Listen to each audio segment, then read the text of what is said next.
happening? We are live. How are you today? Good morning, one and all, from beautiful, and I mean beautiful, Palm Desert, California. Welcome to the show. Today's date, Thursday, October the 28th, and we are going to see how this market goes today. We were down yesterday on the Dow, over 200 points, and a lot of selling in the last half hour. But not heavy volume. It was just cautious selling. S&P and the Dow and the Nasdaq right now are all higher. We have the Dow up 93. Earnings reports keep coming out, and we have Apple tonight. And who else is tonight? Is it Amazon tonight? We have some big companies coming out tonight. Everyone's looking forward to the Apple numbers. I expect blowout numbers. I absolutely expect big numbers from Apple.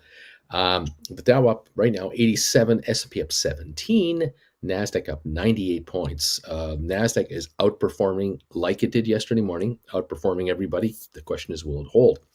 We have crude down 91 cents to 81.76. Lots of cross currents going on here.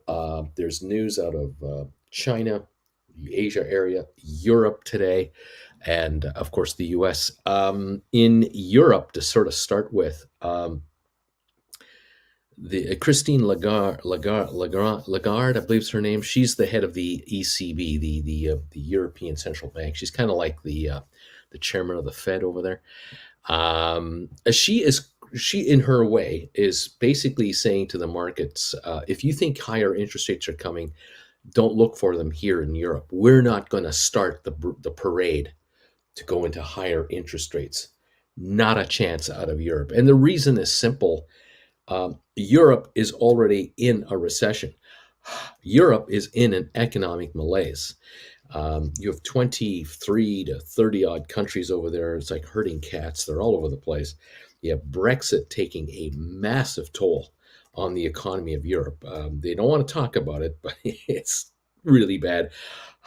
The Brits did themselves in big time. When they voted for Brexit, they were trying to vote. Well, it's kind of like I give you one question that you're going to vote on, yes or no. And one of you says, oh, that'll solve this problem. However I vote will solve this problem.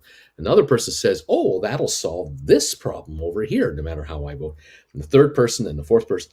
And so there are 10 people with 10 different agendas who have 10 topics, each important to them. You have one question, Brexit, yes or no, and everyone was thinking of the 10. No matter how I vote, all my problems will be solved if my side wins. The problem was that it wasn't all yes or no's. It was yeses and no's that would solve different problems for different people. So it was doomed to fail.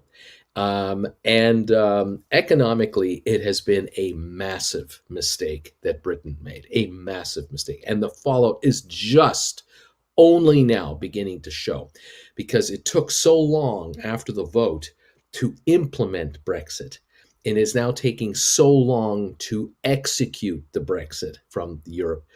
And Britain is becoming, or the UK is becoming more and more cut off from the European economies. And for British exporters, it's a nightmare. It has turned into an absolute nightmare. The paperwork involved now to get something exported from the UK to France or Belgium or wherever, Germany, is a bloody nightmare. It's expensive.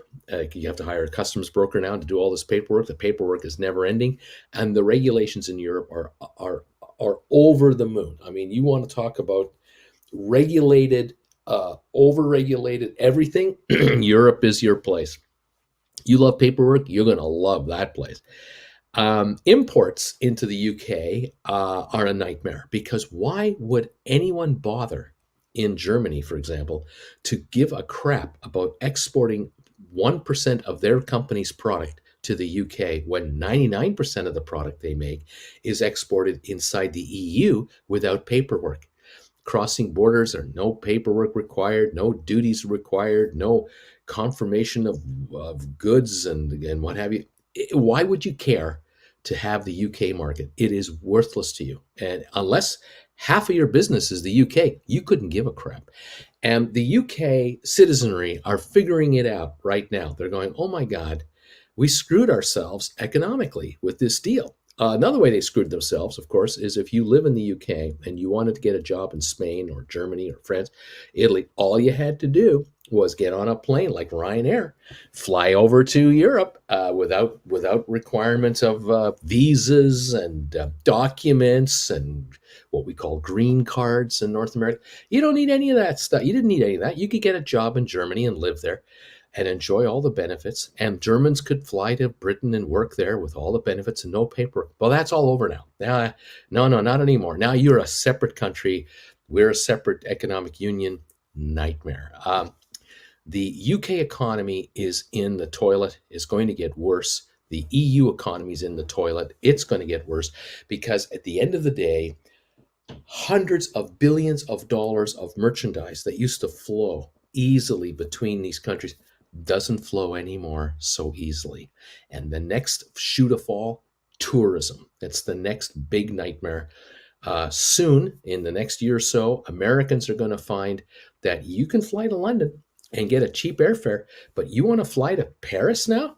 A whole bunch of paperwork required because you're not in the EU anymore. You still have to enter the EU from the UK, and vice versa. If you're coming from Europe to the UK and then back to North America, paperwork, customs nightmares, double customs charges, double securities charges, security checks are doubled. Everything. It's a nightmare about to come to fruition this year and next that no one's talking about and no one was talking about, because who wants to talk to you about bad news? There's bad news coming between the EU and the UK. The regulations will be over the top.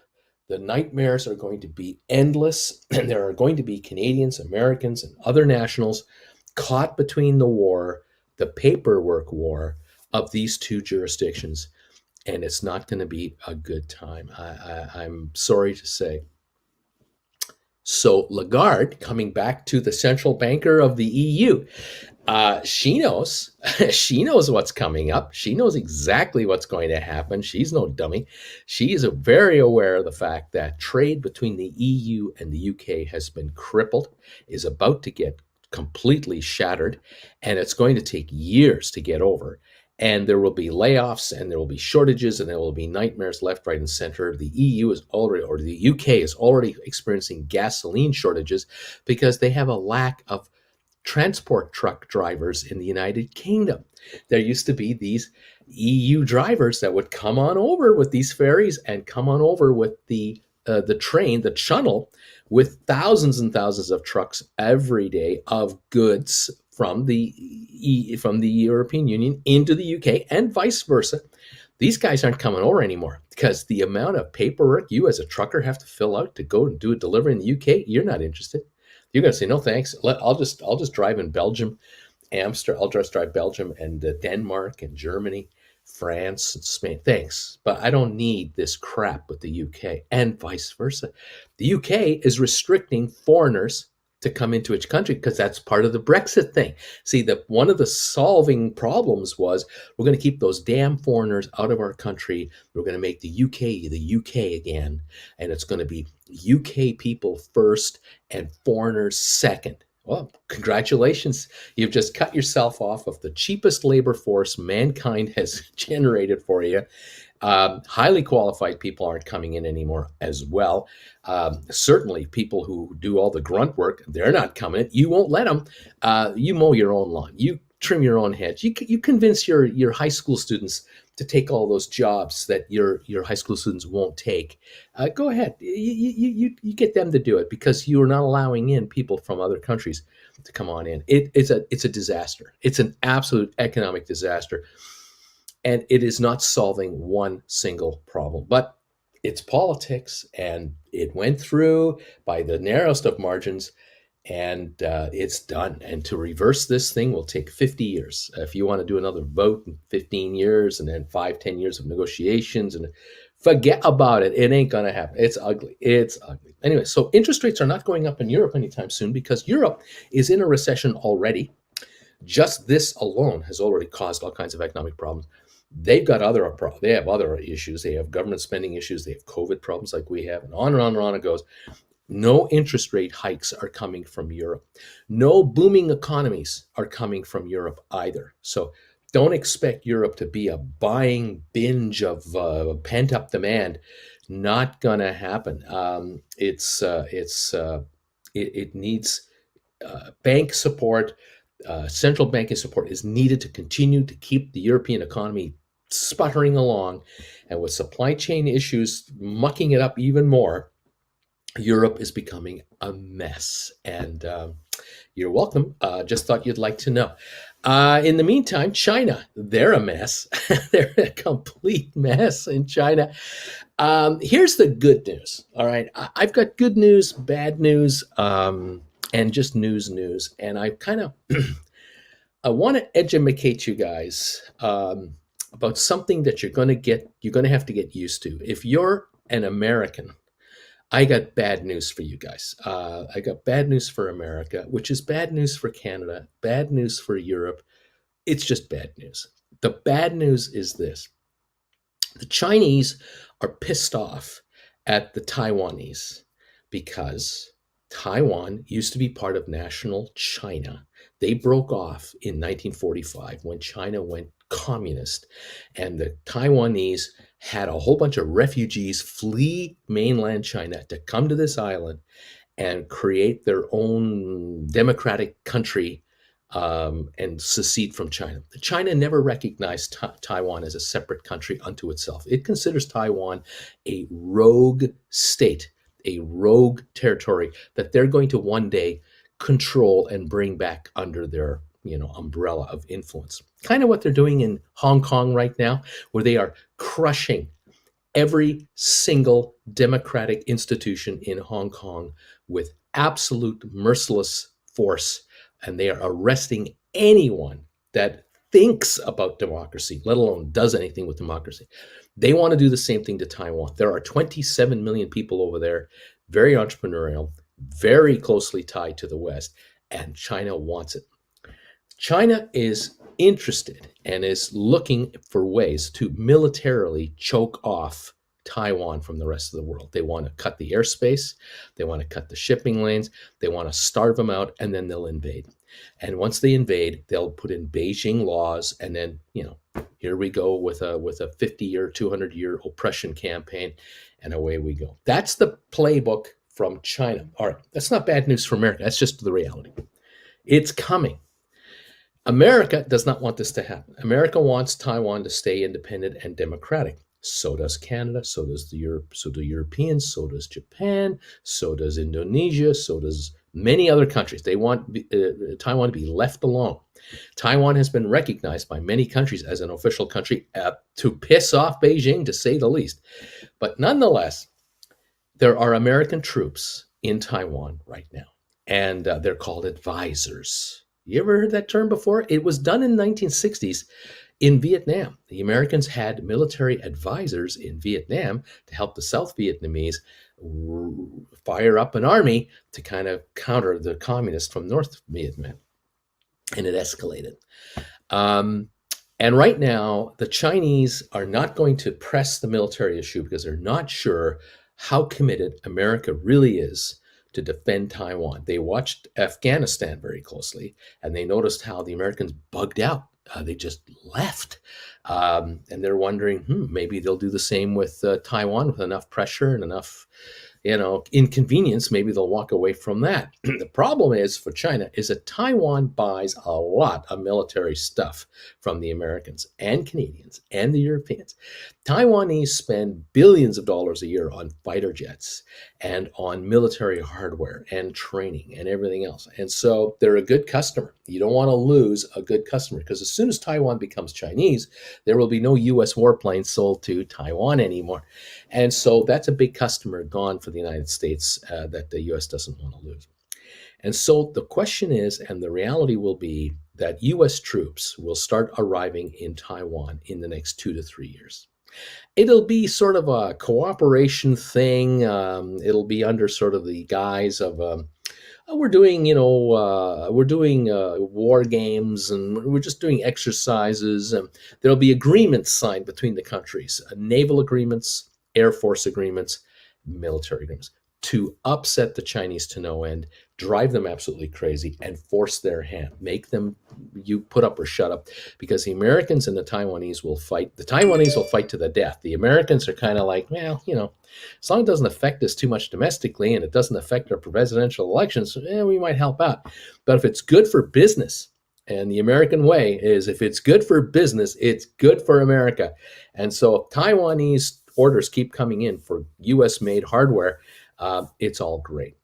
The problem is going to be whether the rest of the world goes along with it and will back up Thailand, or Taiwan. Will enough countries be willing to send their youth, their kids, in military uniforms to an island off the coast of China to possibly fight the Chinese military and sacrifice lives to prevent an island from being taken over by the second largest, most powerful military in the world? Certain countries, I don't think it's going to fly too well. And I don't know how well it'll fly in the United States, because I'm not sure if a Democratic or Republican presidential candidate can get elected in the U.S. with an open support program for Taiwan. I don't know. But the bad news is it could escalate slowly but surely, like Vietnam did. And more American kids will be stationed there, and then there will be the odd skirmish here and there. That's bad news for the economy, because if China is involved militarily with Taiwan, that's going to screw up transport lanes for goods. That's going to screw up the world economy, because you're talking about the second largest world economy having issues importing and exporting goods, and perhaps putting all kinds of bans on certain countries for certain goods. Right now, Australia and China are at each other a little bit here, because China's upset with Australia in that Australia is not too keen on how Beijing runs certain things. Beijing says, leave us alone, don't interfere with our internal affairs. Oh, and by the way, we're not buying any of your coal right now. Screw you guys.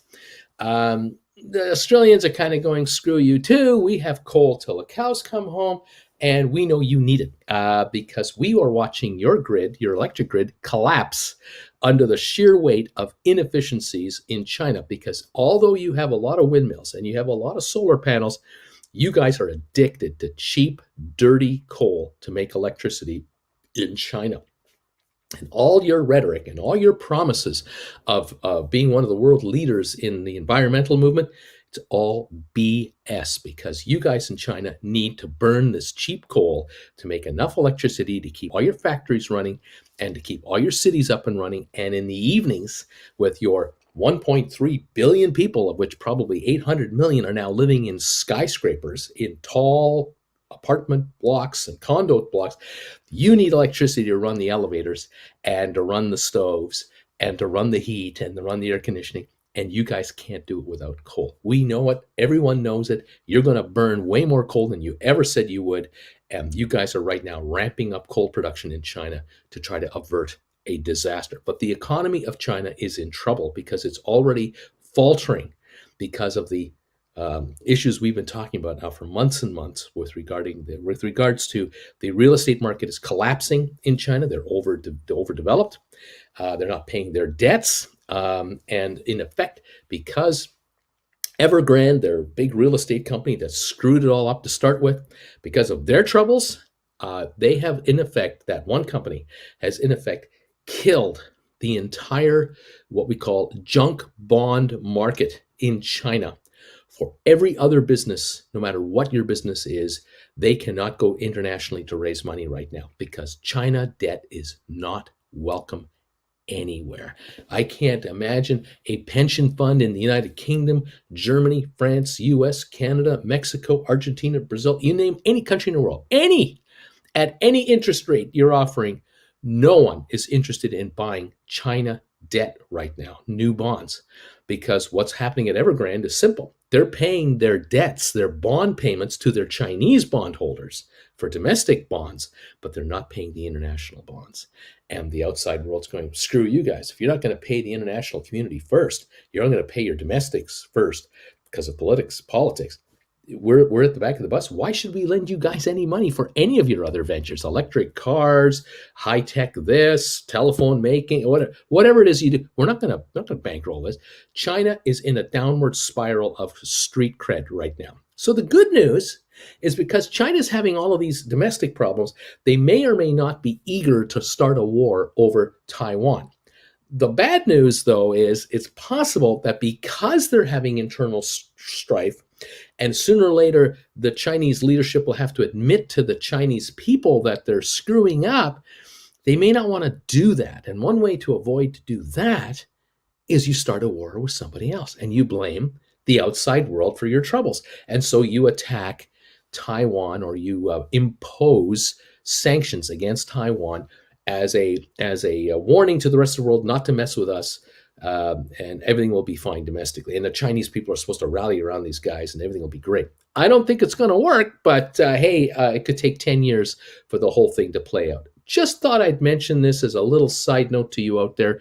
If you think that the world is a sweet, happy-go-lucky place where we're all going to stand around a campfire and sing Kumbaya, I got some news for you. It's not gonna happen. The good news, though, is for Americans, Canadians, and Europeans in general, this isn't a war that's going to be taking place in your neighborhood in our lifetime. Inflation will stay relatively low despite whatever spikes we're hearing about. Interest rates are going to definitely stay low because economies are still fragile. And Europe is the classic case. Internal strife, total screw up. The United States and Canada, classic case number two. Politically, basket cases. Canada and the US are both basket cases when it comes to politics. There is no consensus. There is no cooperation. And that means that the bankers are going to have to keep flooding the economy with money to keep people working, because people who don't work get bored. People who get bored hang out on street corners. And people who hang out on street corners cause problems. Working people are too busy to cause problems because they're creating wealth and opportunity, and they're going to get their new telephone, or they're going to get their new gaming system, or they're going to be able to feed themselves, or they're going to get their kids through college. Busy, hardworking people are productive, and they don't cause riots in the streets. Those who are idled cause riots in the streets. And the big balancing act for government is, can we keep most of our population busy working rather than busy rioting? And that is what it's all about. It's the same thing in China, same thing in Europe, same thing in North America. So central bankers know that. They know that working people are busy people, and busy people are moving up economically, or feel they are. They won't riot in the streets. That's good for business, and that's good for the social world as a whole. There's your social history lesson of the day. In the meantime, the markets are higher this morning. The Dow's up 70 now. Not so great as it was a few minutes ago, but it's still up 70. S&P up 13 points. NASDAQ up 78. Oil is off 94 cents. The realization in the oil pits, they know this deep down inside. The oil boys know what I'm about to tell you, but they won't admit it. They know China's in trouble. They know Europe's in trouble. They know there are supply issue problems all over the place. They know that because of supply issues all over the place, oil demand will be lower. Because if you have factories that can't get parts on time, you have factories that idle. You have factories that now are not operating at full capacity. You have economies that are operating at 87% capacity rather than 100% capacity. You have that happening in more than one place, and we do. It's global. You're not going to have the demand for oil that you thought you're going to have. They're not going to tell us that. They're going to tell us we might have a cold winter this year. And if we have a cold winter this year, oh, the price of oil is going to go sky high, and your heating bill is going to go way up high, and Biden can't save you. And it's all bunk. It's all bunk, okay?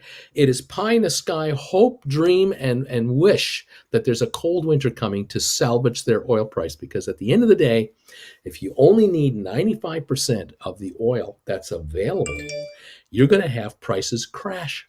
It's a business that is so sensitive to 0.1% of fluctuation, half of 1% fluctuation, this commodity, oil and natural gas, will plummet half its price, third of its price in weeks if the demand is people feel the demand isn't going to be there. This commodity drops in value. And so the only way to hold it up right now is to scare you into thinking, oh, it's going to be bad. The best thing the oil business could have had happen to them happened last month in the United Kingdom. The best situation you could imagine. People were afraid that truckers would not be able to bring refined gas to their local gas station. So people drove their car to their local gas station with half a tank of gas and they topped it up. Then they brought their jerry cans and bought another 10 gallons and stored it in their garage. Brits began to hoard gasoline for no good reason whatsoever. Because as of right now, you can get all the gas you want in the United Kingdom. The United Kingdom government would call the army out to deliver gasoline if necessary, if there's a shortage. Don't worry about it. The United States government will call out the National Guard to deliver gasoline to your gasoline station if there's ever a threat against gasoline delivery. Not to worry. Politicians are very sensitive to the fact that their constituents must have gasoline for their cars available whenever they want it, barring natural disasters like hurricanes and that type of thing. The occasional hack of a pipeline might come into play too, but those are one-offs. Trust me, folks, every government in the world knows that if you can't find gasoline at a bunch of gas stations in your town, the local politicians get voted out. And the guys get voted out are the ones in office. The party in office pays the price. So fear not about gasoline shortages. There will not be any. This $81 price is bunk. It is a nothing burger. This stuff should be 45 to 50 bucks a gallon. We are 40, 50 bucks a barrel. We are drowning in this stuff, drowning in oil and natural gas globally. We are drowning. DROWEN, whatever ING. We're drowning in it. It's everywhere. There is no shortage, and it's all hype and it's all bunk. So just chillax. It's all fine. The only way oil will go higher if there's a war. And you know what? There might be one. Because we kind of haven't got anything going on right now, and it's time for militaries to kind of gear up. The only kind of wars going on right now are little coups going on. Have you noticed that? Like every month or so, you hear about another African country being overrun by military, kicking out the prime minister and kicking out the governments. Have you noticed the one big thing, though? Have you noticed that the stories get covered by your local press? I'm not. I'm not noticing it. I'm hearing of it. I hear the headline in the New York Times that, government so-and-so has been overthrown. But you don't see it on your Fox news station, do you? You don't see it on CNN every night, do you? No, they don't talk about that because we're not interested in this crap. This isn't big enough for us to care. We should care. We should be caring when little old militaries like this take over their little old countries. This is a bad sign because this is a disease that spreads and it gets worse and it gets into larger countries. This is not good stuff, but that's what's happening. Little old countries are having issues with little old coups. Military coups are popping up. Myanmar was the last country of note that we've heard about, where that Kee Soo-ying gal is now under house arrest and all that crap, and people are getting arrested left, right, and center, and no one cares. Sanctions don't seem to mean a dang thing. You see the U.S. military rushing into Myanmar to save the people of Myanmar? No. Why is that? Why won't the United States government go into Myanmar and save 20 million people from a dictatorship? I know why. They don't buy enough U.S. military. They don't buy enough U.S. jets. They don't buy enough U.S. bullets. It's not a customer worth saving. That's the reality. I'm sorry if I'm offending any of you out there, but that's it. Economically, Myanmar is a nothing burger to the United States economy, so it doesn't matter. Now, if there were a military coup for, say, India, there'd be problems. There would be issues. The Brits would care. Americans would care. Oh, yeah, sure. Chinese would be very curious about that.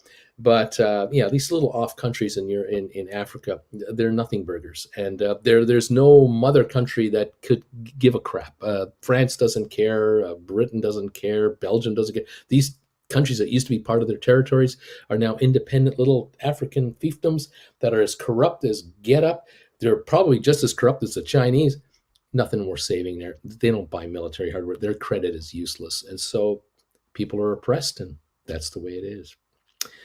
It's a funny world in which we live. I spent, like I said, last weekend in Phoenix going to a wedding.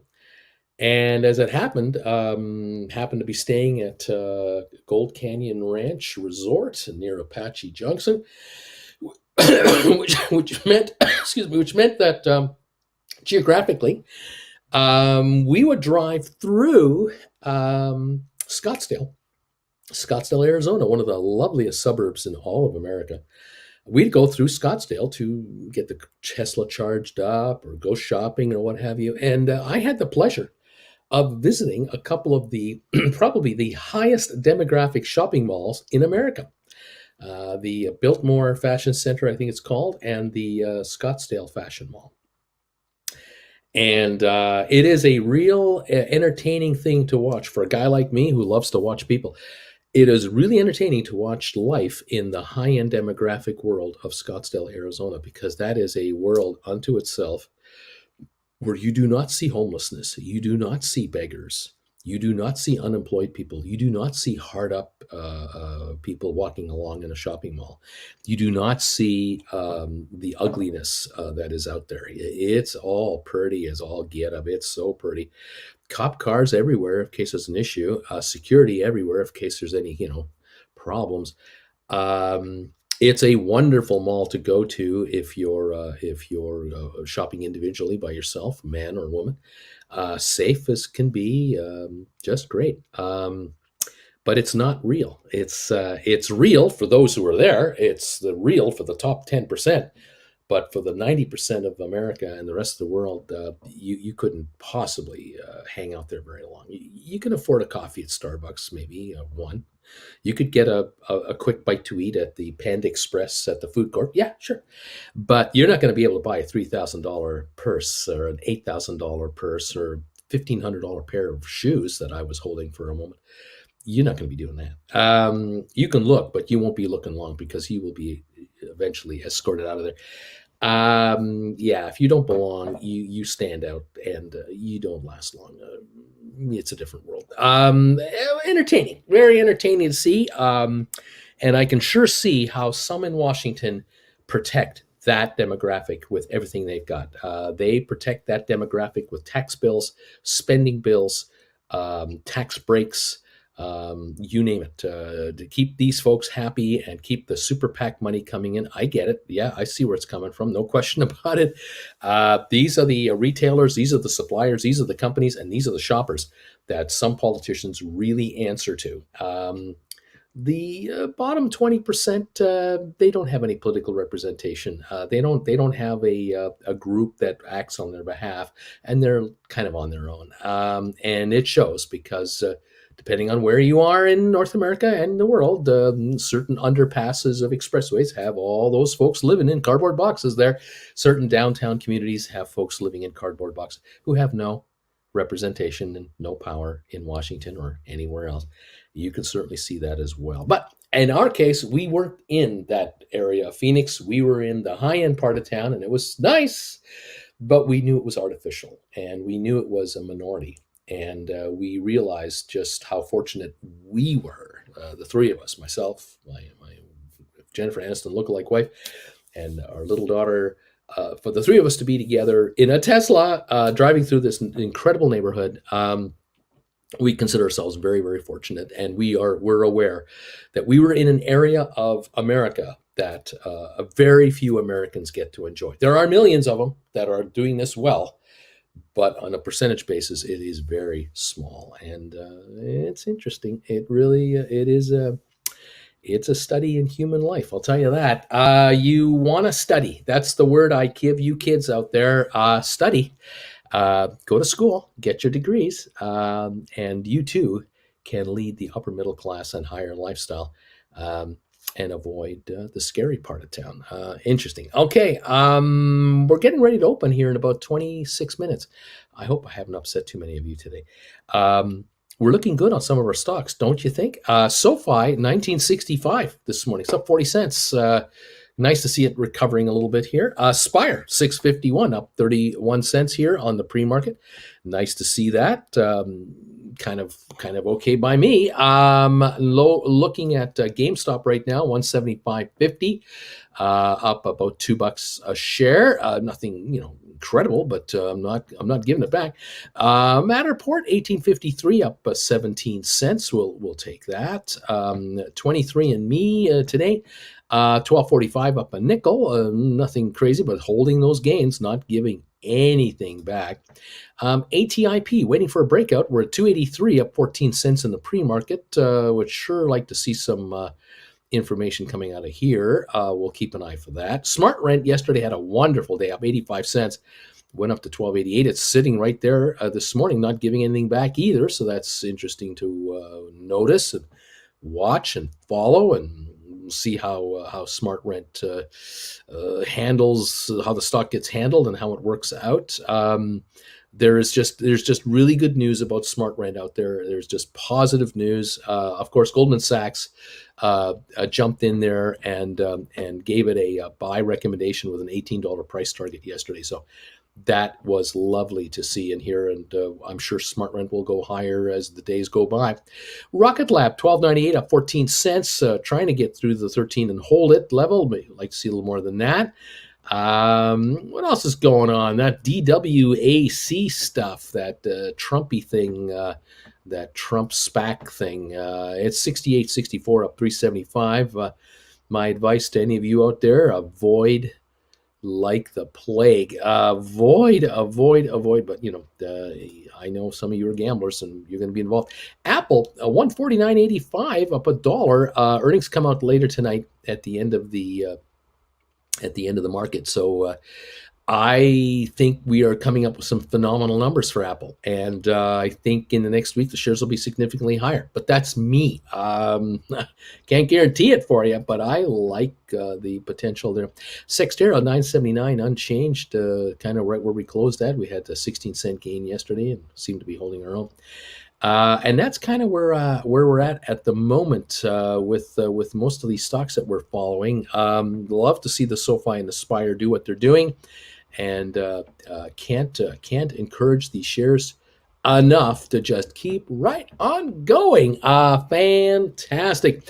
Those of you out there who are writing options, congratulations to all of you who are doing this. Some of you doing very well with it. Some of you are using option writing techniques as almost day trading type arrangements, which nothing wrong with that. You can take advantage of stock swings and scoop up deals from time to time. I think it's wonderful. Those of you who are using weekly contracts to write a contract that has maybe a week or less to live. Some of you are writing contracts that have 2 or 3 weeks or less to live. I know some of you out there are writing call options where you're offering a call option. Let's say you create one. Let's say you're talking about like SoFi today, for example. Here's SoFi. It's now 1963 this morning. Let's say it goes to 2050 today. Let's pretend. Some of you might write $21 call options on SoFi that expire 3 weeks from now, and you'll bring in $1.10, $1.20, whatever you can. But you have no intention of waiting the entire 2 or 3 weeks for this contract to die. You have no intention whatsoever. Your entire thought process is, I'm going to take $1.20 for this contract now, and if the stock drops during any day between now and next week, just because it fluctuates anyway, goes back to 1910 like it did yesterday for a bit, I'll buy those contracts back for 30, 40 cents. The other thought is, the shares don't have to drop for me to make money. If they're at 2050 and I write a contract for $21 now that has 3 weeks to live, a week from now, if the stock is in this 20-50 neighborhoods, coming and going and trading back and forth, the contract will lose value because the clock is running out on this thing. I win either way. The stock drops and the contract falls. The stock doesn't drop. Time goes by, stock drops, and time goes by. I win again. I win, I win, I win. Stock wants to go up to $22, $23. I can still win this game. I buy the contract back that I sold and rewrite a new contract. Maybe I'll write a $25 exercise price contract, good for 5 weeks from now, which will bring me even more money than to buy back this $21 call that I had to buy back this morning. You win no matter what. You're the casino, you're the building, you own the slot machine, you change the rules of the slot machine in the middle of the game. You can't do that with anything else, but with options you can. But a lot of you are writing options on GameStop and AMC and other shares where yeah, I'm writing a call that has 3 weeks of life left in it. I want to get as much premium as I can, an out of the money contract or an at the money contract. I want to get a big fat premium on this thing. But my objective is within a week or so, I'm buying it back, because if it only has 16 days to live now, a week from now, it's only got 9 days left to live. And just that alone will bring the price of that contract down, because the time depreciation just eats it alive. Give me a little dip in the market in between now and a week from now, and I could buy that call back in an hour, tomorrow, 3 days from now, who knows, and wait for another little pop on the market and rewrite another call again for 3 weeks out. You wrote one that used to be for 2 weeks out. Now it's gone. Now you have to write 3 week out contracts, because you're always looking for the big fat premium.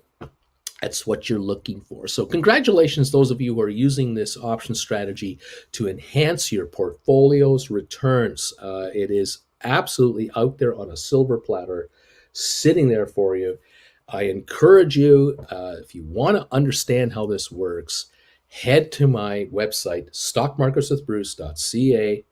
Check out the classes I've put up. We put up 10 classes, each one about 2 hours long. They run you $100 a class, well worth your time and money. You can watch them as many times as you want, rewatch them all you want. Learn how to write call options. Figure this out. Watch these classes. Ask me questions during the day here on this chat. Watch what the other folks are saying here. There are people here who have taken these classes, who are doing this, who are doing well with this strategy, and you can watch them talk to themselves about how they're doing or what they're up to, what they're thinking of doing, and how the options are working out. And you too can get involved. Yesterday alone, we had a number of people who were writing options on GameStop yesterday morning, because GameStop had a little pop to 185 or something like that. They were writing call options, and they were buying them back yesterday afternoon within 3-4 hours. People were buying back contracts for about 1/3 the price that they sold them for. So in some cases, we had people who were selling thousands of dollars in contracts, spending hundreds of dollars to buy them back, and locking in a lovely intraday trade on GameStop, because they have no intention of selling their stock. They're long-term shareholders of the company. They love the company, but they want to earn money from the stock while they have it. This is where call option writing can really come in handy. Same thing with SoFi, and same thing with other stocks that we're following here. Matterport, as our former SPAC stocks come along and build value and grow up, they break into this 20 range. They become candidates to now start writing call options against them. And this is where you can enhance your return, not only with a capital gain on the options and the shares that you own, you convert them all into stock and now start writing calls against this stuff and get paid to hold these shares for the longer term, to let them go into the 30s and 40s. Get rich in the meantime. Do whatever you want with that cash. If the cash coming in every month allows you to quit your day job, way to go. If you now can be a at-home money manager of your own portfolio, well done, everyone. Why not? It's available for anyone and everybody. You just have to figure out how to write these calls and how the terminology works. Check out the classes, stockmarkerswithbruce.ca, and check them out and learn for yourself how it's done. And like I said, people are spending $100 to take a lesson, and they immediately write a contract. They buy it back 3 days later, and they find, I just made $300 profit on this one contract. I only spent $100 to watch the lesson. This is great. I'm already ahead of the game, and I can do this again and again and again and again and again. It's incredible the kind of returns that you can generate. So, way to go, guys! Thank you all for being here today, hanging out with me, and those of you who are members of this channel. You guys are the best. You're the best that YouTube has. I want to say again a special thank you and a shout out to all of my members of this channel. Without you guys, this channel would not exist. And I thank you so much, as does Jennifer, that you are supporting us through membership of this channel so that you can comment during market hours what's going on. Love you guys for it. If you're just casually watching us and you'd like to become part of the group, please become a member of this channel ASAP. And you can use emojis and talk to us here during market hours. Learn all kinds of stuff. You'll also get alerts from time to time where whenever I come up with any news that you should know before the market opens, or I have a new stock tip that's coming up, for example, members get notified first before everyone else does. And sometimes it's a couple of hours on some of these news announcements. Sometimes it's a couple of days on a new stock I'm recommending that you may want to follow. And that right there will more than justify being a member of this channel. Again, thank you all of you who are becoming members of Stock Markets with Bruce. You are helping us stay on the air. And we keep out a lot of the trolls because we do that. We do have one who kind of hangs around here. We have to tolerate him once a month because he holds a whole bunch of channels that he just renews, and we just block him for another month, and then he comes back and does it again. It's wild. I don't know how this works, but YouTube still has glitches, but we're overall surviving it all. We're getting through it. But again, you as members are gold to this YouTuber. We thank you. Also, those of you who are subscribers, thank you so much for subscribing to this channel. If you're just casually watching, but you're not a subscriber, please subscribe to the channel. You will get alerts from YouTube every time I do a video, every time I bring a new show out. You never know when I break in with something in the middle of my schedule. Again, thank you all for being here today. It is fantastic. We're excited about the opening, which is in 14 minutes. Curious to see what these stocks are going to do today. The markets are holding gains in the pre-market, 54-point gain on the Dow, 14 on S&P, and 84 on the NASDAQ. Oil still under pressure, down 71 cents. Spire at 648 now, still up 28 cents in the pre-market. Did break 675 this morning. We'll see if that happens during market hours. SoFi, 1963, tried to hit 20 this morning. So I'm happy to see that. I'm hopeful that maybe we'll get a little more of a shot. Rocket Lab has been over 13 this morning. It's right now 12.97. We're watching that one very closely. We've got GameStop sitting here. Has been in the 176 neighborhood. It looks like that's where it is right now, up $2.49 a share. 23andMe had been holding a gain all morning at 12, looks like 12.47 right now, up 7 cents. We're watching also Matterport to see if it's going to have any kind of a recovery here. It looks like a 14-cent gain so far at 18.50. It looks like it was 18.60 for a bit today. We're watching where we are here. ATIP, keep an eye on ATIP. 283 right now is the pre-market quote, up 14 cents. We're not sure how solid that is, but hopefully that is the real deal. Sextera, we're not sure if there's been any pre-market trading on Sextera. 979 was where we closed last night. We've had a good couple of days in a row here on Sextera, so we're waiting to see what they're going to talk about, if anything, in the very near future. And there you have it. That is our pre-market as we're getting ready to open up for trading. SoFi 1987, just short of the $20 mark this morning, jumping between 1960 and 1990 now, back and forth and back and forth. So let's see what happens. We're ready to get richer. How about you? I hope you guys get richer today. That would be fantastic. We'll see what's going on. What else is going on? Not much else. I mean, the supply chain thing keeps being talked about all the time. The China thing, we're only getting sporadic information. The Chinese economy is in trouble. The Chinese leadership is scrambling, corrupt as hell. Just a mess over there. Container ships around the world are idled all over the place because of supply chain hiccups. It's just ridiculous. Um, and the virus counts in the U.S. are dropping, also in Canada. Hoping that will continue. Hopefully, November the 8th, the U.S. Air travel thingy changes big time. Canadians will be allowed to drive across the U.S. border into the United States starting the 8th of November. I expect by the 10th of November, Canadian license plates all over the place down here will start popping up like the measles with RVs and cars and SUVs and everything else, because Canadians are massing an army of snowbirds to head south by vehicle. But trust me, they're coming. So we're looking for that. Air travel is opening up. If you have if you've been vaccinated, you have a negative test, you're good to go. That is changing dramatically. It'll be interesting to see how international travel reacts to that.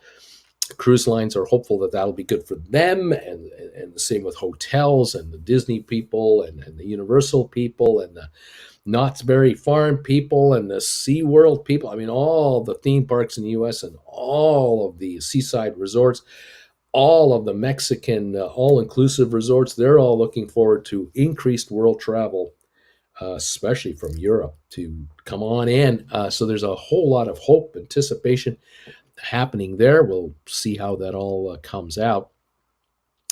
Time will tell how all this works. What else was I going to tell you? I was going to tell you a quick story about our daughter.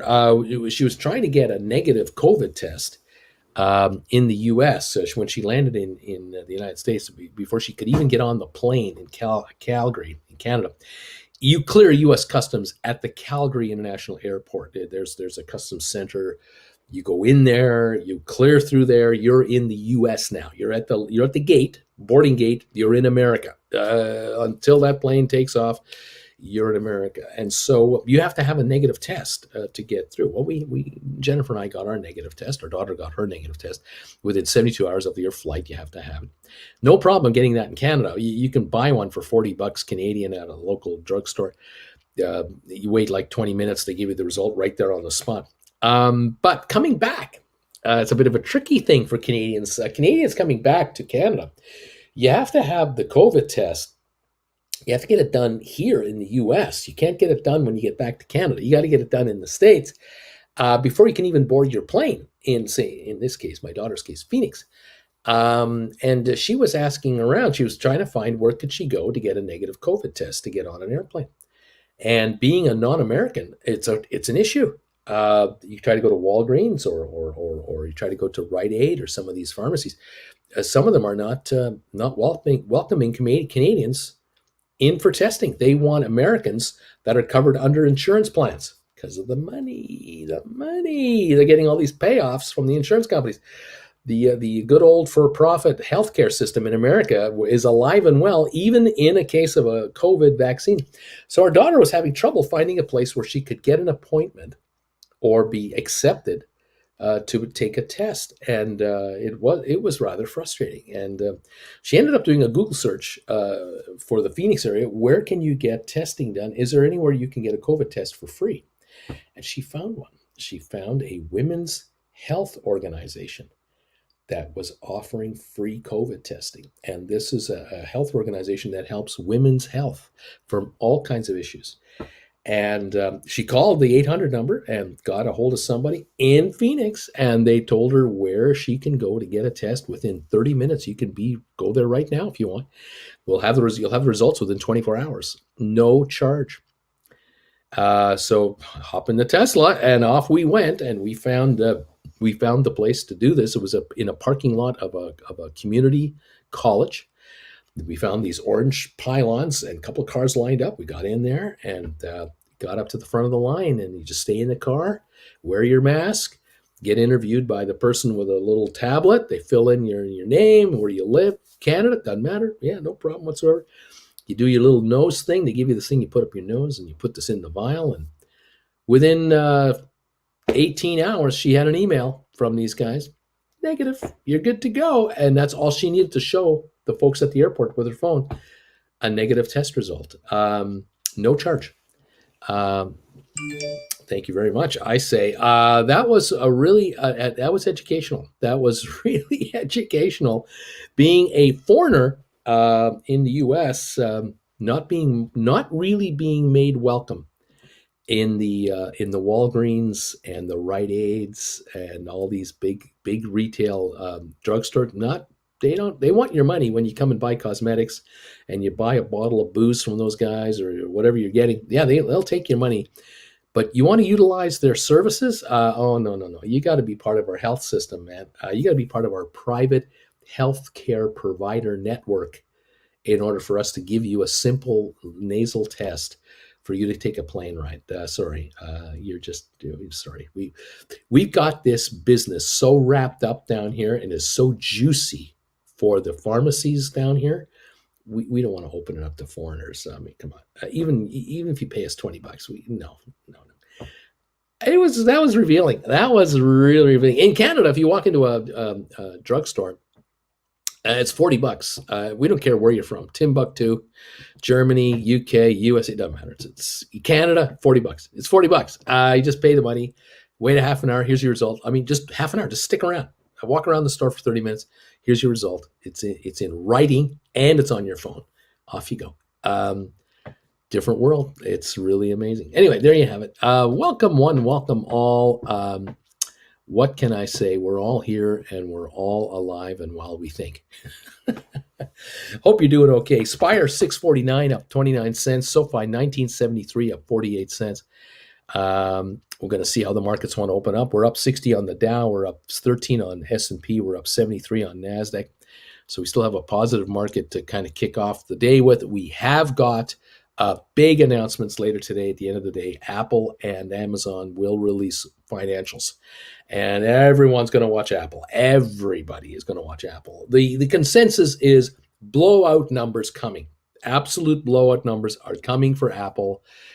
We just have to wait for the close of the market, probably 20 minutes after the close. They'll come up with their numbers, and the experts are figuring that Apple will do blowouts.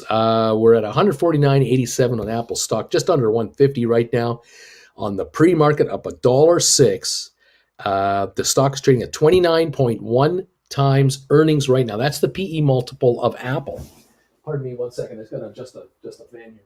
So Apple shares are looking good, pushing 150. The high of the year has been just around 160.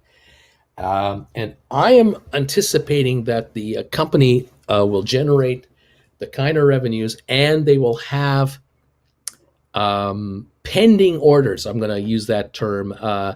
The number of iPhones that are basically on order will may be revealed, and I suspect it will be so huge that that the stock will go higher. Just what I'm thinking about here. We're going to see how this goes. Let's see. Some kind of article on GameStop is out there, apparently. I'm not sure if I can find it or not. I'm going to take a peek here. I'm kind of curious about whether this is real or Memorex.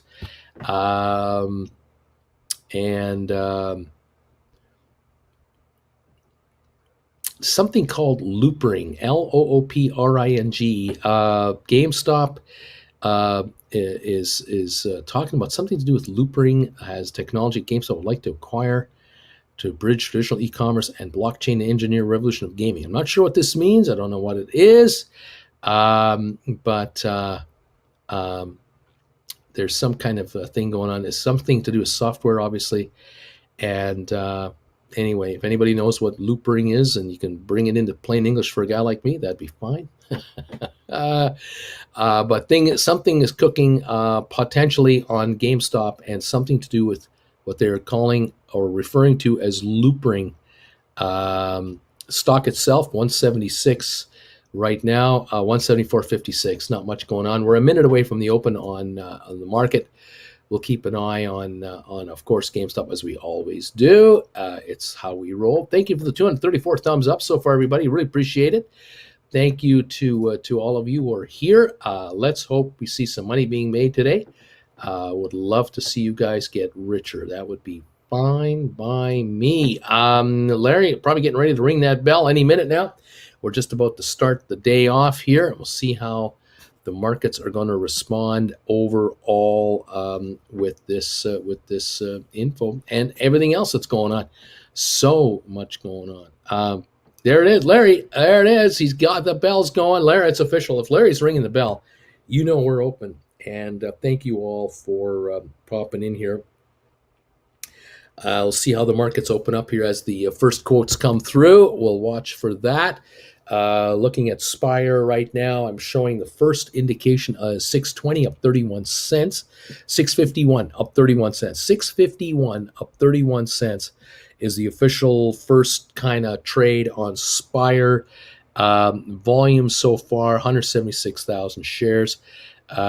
We've got Rocket Lab at $12.94 up a dime, SoFi at $19.54 up 29. GameStop showing 176, Matterport 18.50 up 14, ME 12.26 down 14 cents. We've got like I said, Spire 651, ATIP 271 up a couple of pennies, Smart Rent 12.94 up 6 cents on 3,000, Sixter up 9.85 up 6 cents, although that was last night's close. We're waiting for that to start. AMC up 66, Robinhood down 59 more cents to 34.85, Vanik up 3.96, Home Depot unchanged, IBM down 7 cents. That's what we're showing so far on the morning quotations here. UPI My or Loopering LRC is an ERC20 token that describes itself as an open sourced, audited, and non-custodial exchange protocol. Oh, that cleared it up right there. Thank you. Now I know exactly what it isn't. The Dow's up 142. I'm just teasing. I have no idea what that means. Microsoft up 13 cents. Apple up $1.22 to $150.07. Apple has broken 150. Spire 649. Damn, that was close. Spire is now at 632. Up still 12 cents on the morning. Rocket Lab up 8. I need ME to do some consolidation today so I can buy a little cheaper tomorrow. Anything 50 or under, I'm okay with. Plan on holding for the long term, says CJ. Ubi, haha, you called it. Octavio, seen the GameStop Twitter banner change of Super Mario of the 222 of the game final countdown about the purple 10 fill. I have no idea what that means either. Shorts are attacking Spire right out of the gate. Shorty is scared. I picked up Spire November 19, 21, $10 call 2 weeks ago. And currently tripled my money. Should I roll towards December 10 or stay in November's? Thanks for your support. This Spire is moving so quickly and so dramatically. You just gotta, hang on for the ride. We could really just be at $8 today. I mean, today, tomorrow, 10. The squeeze is on. And the battle royale is happening. The volume now on Spire is 207,000. We're at 639, low of 631, high of 651. We're now at 640, up 20 cents. So Spire is coming on no matter what these shorties want to do. That ain't plain English, says Michael. Michael Downs, I got a headache reading that. Ow. Cheddar bought Apple calls at the open 150. So let's go, Brandon. Anti-PC. Well, you can't teach an old dog new tricks. Looping or loopering. Orion SoFi is powering up. If you want more people to hear about that Spire, please kindly hit that like button. I'm number 198. There it is. That's right. You want people to talk about Spire? Hit the like button. YouTube will bring more people to this channel, and they will hear all about Spire. We're at 1284 on Rocket Lab, unchanged. We're up 69 cents now on SoFi, 1994 last trade, now 1995. High of the day on 978,000. We're about to break 1 million volume on SoFi already. 995 up 70. GameStop 177.84 up 433. Matterport 1843 up 7 cents. ME 1216 down 24. Spire 638 up 18. ATIP down a penny. Smart Rent up 11 to 12.99. Sextera up 6 cents. 985. AMC up 84 cents. Robinhood down 87. Vanek up 332. Home Depot up 91 cents. IBM up 48 cents. Dow up 171. S&P up 23.8. The NASDAQ up 71 points. Apple 179 gain to 150.53. Microsoft 323.89 up 72 cents. Tesla up $29. Bed Bath & Beyond up 3 cents. BlackBerry up 8 cents. Royal Caribbean down 70 cents to 82.79. Royal Caribbean dropping again. Goldman up $1.43 to 412.42. Those are some of our favorites that we're following here as we get closer to 21 or to 20 bucks on SoFi. 1980 to 88 right now. 1988 up 62 cents on SoFi, just 12 cents short of 20 bucks. GameStop holding a 269 gain. Spire up a nickel at 625. Volume now for Spire 262,000 to start the morning. Now up to 628, up 8. Very interesting opening to say the least. 1988 on SoFi volume, 1.19 million. Looking good. It's a ton of volume for Spire relative to its daily average volume. Coyote says, good morning, everybody. Papa Gamer, let's do it. SoFi, time to dig in above 20 bucks. CJ, what does Buzz Aldrin say when he meets people? DB Matterport News, now available for more than 1 billion Android users, apparently. Matterport still only up, down 9 cents at the moment. We'll see if anything happens with that. CJ English, I am the second person to land on the moon. Kneel before me. Anti-PC, woohoo, Robinhood put looking good. Nicholas, 40 likes in the 60s. Mr. Mojo Ryzen, do you all see SoFi is trending on TikTok? I don't know about what it's about, but any attention to SoFi is good attention. That's interesting. 1993 on SoFi, up 68 cents. Eddie, Uncle Bruce, should I be buying Spire calls or the stock? You can afford the stock, grab the stock. If you can grab the calls, if you can grab 5s or 6s, grab those. Cam, I bought a call. When it expires on a Friday, do you have until the end of the day to sell? If you want to sell, do you just click sell and you sell like you would have sold? Yes, you sell to close. That's how you're going to do it. You have until the end of the day. You can trade it anytime you want. Of course, the closer to the end of the day, the contract will only trade at its book value towards the end of the day. So on Thursday, if the contract is $1 in the money, it might be trading at $1.50. Friday morning, it might open at $1.25 if it's still $1 in the money. And if at the end of the day, Friday, it's still $1 in the money, it might trade at $1 to $1.02, and you've lost that 50-cent time value in the last day and a half. It all depends on the stock and the volume and the volatility. Andy, buy both. Eddie, buy both. Buy the stock and the option. Rocket Lab down 14. SoFi up 81 to 20.06. We have broken 20 without even any resistance. 20.07 now on 1.55 million. SoFi moving. GameStop up 204 to 175.55. Matterport down 13 to 1823. ME down 30 to 12.10. Spire 635 or 34 up 13.15 cents. ATIP unchanged. Smart Rent up 11 to 12.99. Sixtera down a penny. AMC up 54. Robinhood down $1.17.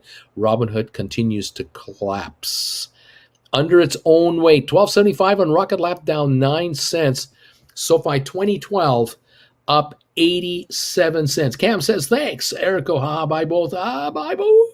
Skylar, Loopring makes exchanges on the blockchain. It will facilitate GameStop's effort to rule the metaverse. That's easy to understand. Anyone have level 2 data? What kind of wall is at 13 for Smart Rent? Anybody? No. Andy, go SoFi, go. Wait a minute. When I looked at Spire short interest percentage yesterday, it was a 40-something as of 9:29. Today, it's 127 as of 10:15. Anyone believe that? I don't know what to believe on these reports. Cheddar Stacks, dudes and dudettes. These Apple calls from this morning. Sheesh. Adam, 1K. Where are we at now? Apple is up 232 to 151.18. coming on with the Apple. They're anticipating a big day today. 165-point gain on the Dow. Apple's helping that. 21-point gain on S&P. Apple's helping that. NASDAQ up 68 points. Apple's helping that. How about all that? IBM's up 79. We got Microsoft down $1.14, but it doesn't matter. Apple's up 2.17. Tesla up 29. We've got Goldman up 7 cents. We have Royal Caribbean down 50. Amazon down $2. Google down 15 cents. So it's Apple, Apple, Apple, all by itself. The power of Apple is moving the markets here. For Smart Rent, not a big wall of selling at all, says Adam. Just 1,000 shares. Interesting. Associates CJ English, since Bald Aldrin is 9/11, would have guessed get off my lawn, you rabble rousers. Okay. Regarding Smart Rent, the order book shows me something placing straddles. Somebody's placing straddles. NBC, I fully expect good things from SoFi, Matterport, and GameStop today. Plain English, new frontier of e-commerce, says Skylar Blake. Thanks, buddy. I appreciate that. Yeah, you're doing the best you can to help us out here. Tell us what the heck is going on. 12.78 on Rocket Lab, down 6 cents. SoFi 20.02 up 77. GameStop up 2.16 to 175.67. Matterport down only 9 cents. ME down only 13. Spire up 19 to 6.38. ATIP unchanged. Smart Rent up 4 to 12.92. There we are. Here's the thing about short interest. You can't trust it. It's like the China government. They admit what they want and whine and hide when you ask to take a look. There you go. Nick, good morning, Uncle Bruce. I am thumbs up number 308 today. Bought Spire, $20. I bought 20 options call to open, $10 strike, November 19. Is that a good buy? That is awfully close, but it's out of the money. I don't like that trade very much because you're $350 out of the money. You only have a month. But on the other hand, the way the stock has been moving, it's now 642 up 22 cents. It could pop a buck today, and you could have a nice little pop on these contracts. But you're going to be on a short fuse on these, that's for sure. Dr. Walter, Uncle Bruce, Facebook is all on the metaverse as the next great innovation in social media. Ryan Cohen wants to GameStop to compete or cohabitat in the same environment. Get used to this new word, metaverse. Interesting. CJ's laughing out loud. Michael, SoFi almost 2 million volume in 10 minutes. Cheddar, Smart Rent, not so much a sell wall, just a wide bid ask. It's a 24-cent spread. Robert, Lending Club, another fintech, a sister stock of SoFi, up almost 30% this morning after crushing third quarter earnings. CJ, I'm number 319. The thumbs up, number 319. Cheddar, MGM calls getting whacked. Okay, then, CJ, hit the like, people. Vash, that might be the best analogy for that I've heard. Vilbus, meanwhile, even internal Facebook metrics show it declining in use with younger folks. It'll be your grandpa's metaverse. Interesting. ME 1213 down 27 cents. The Dow up 169. S&P up 21. NASDAQ up 66.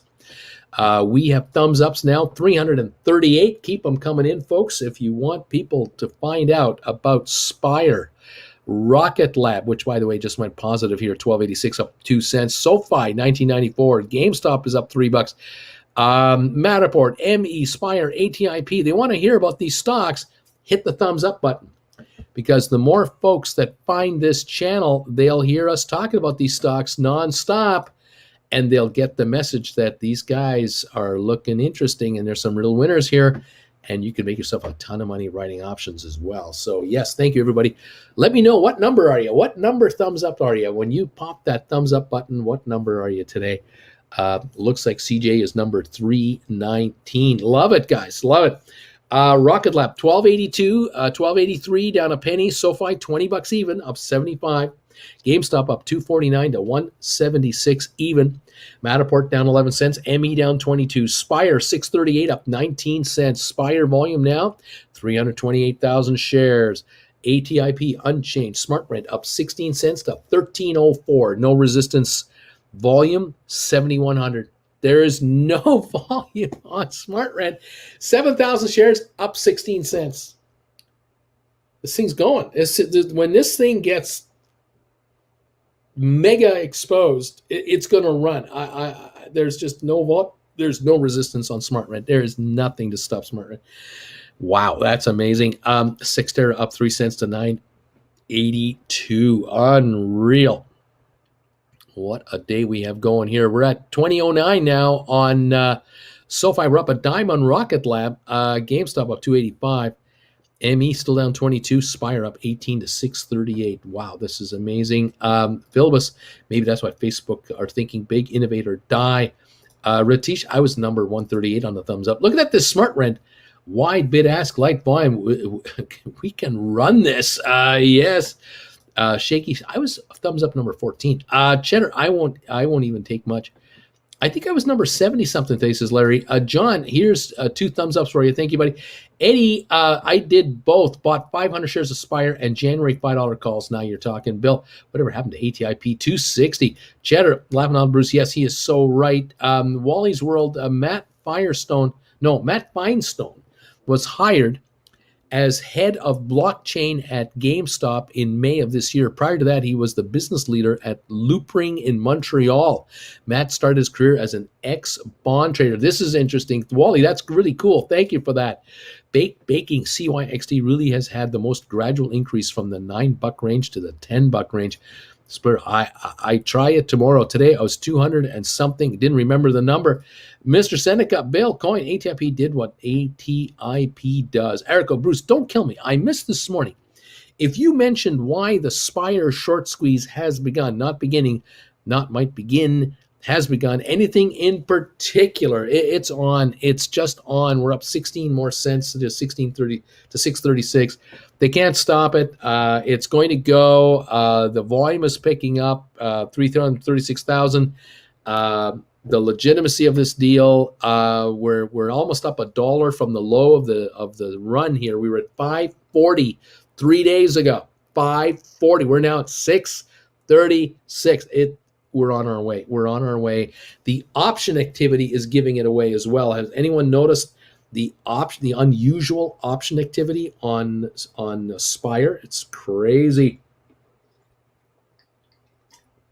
The price action of out of the money calls has just gone stupid on Spire in a number of cases. We're in for a run here. Just according to that kind of that evidence. I can't use the word. Mr. Seneca Cheddar, as a hey man, which Apple calls did you get this morning? I'm not coming off it. Smart Rent can easily run with some decent buys. Rolling, I was number 8. Nate, let's go Rocket Lab. Cheddar, Seneca, $150 strike expiry this Friday. This is a casino. He's in there. He sure is running a casino, all right. We got Apple right now up 229 to 150, 114. Those 150s are in the money right now, but it is a gamble. Hi, Uncle Bruce. It's me again. Just checking in at number 375. Dana, I was number 4. Erico, I sure have noticed crazy option activity on Spire. My calls are way up, and that's what you've noticed as well. Firsthand, you've seen this stuff. You know what I'm talking about. We are at 377 thumbs ups and counting. Keep those thumbs ups coming in, guys. The more we get now, the more this channel gets pushed by YouTube to others who might have an interest in the same shares we do. The world needs to know that Spire and others are opportunities to make money. And not an hour behind on the channel with my comments, says Dana. Mr. Walter, Vilbus, me neither. Can't stand Facebook either. Lighten up. Come on, Uncle Bruce. Anecdotal evidence. You try and do it with 6 hours of sleep. You try to do it. CJ, my 30 cent a share on 15s is up to 60. What the face? Looking good. Rocket Lab up 6 cents to $12.90. SoFi up 69 to $19.94. GameStop up 275. 176.26. Matterport up 11. We're green on Matterport. 18.47. 23andMe only down 15 cents now. Spire up 9 to 6.29. ATIP up a penny and a half. Smart Rent up 51 cents to 13.39 on Smart Rent. Volume 27,000 shares. 27,000 shares. We're up 51 cents on your Smart Rent. Kids, This thing's going to go. The all-time high, 15.14. It's going to break it. It's going to break it. Cyxtera up 3 cents to 9.76. How about them apples? IBM up 43 cents. The Dow up 175. Apple up 217 to 151.02. Going higher. Tesla up 23. Looking good. Royal Caribbean down 53 cents. Goldman down 60. Amazon up $5. Turned around. Alphabet up $4. Turned around. Interesting stuff. Cisco 56.40 going higher as well. A most interesting day. 12.90 on Rocket Lab up 6 cents. 19.95 on SoFi up 70. Yeah, Cheddar Stacks nice. I enjoy Casino as well, but damn, 280 for those now is getting steep. I'm in. So the thumbs up is like the old oil check. So it lets someone know you're doing well. Cheddar Seneca, I bought for 221 this morning. AB, hey Bruce, Spire November 10 calls moved 1,100 volume already. $15 calls moved like 5. That means they're anticipating being between 10 and 15 by November and probably sell at 15, 16 pullback there.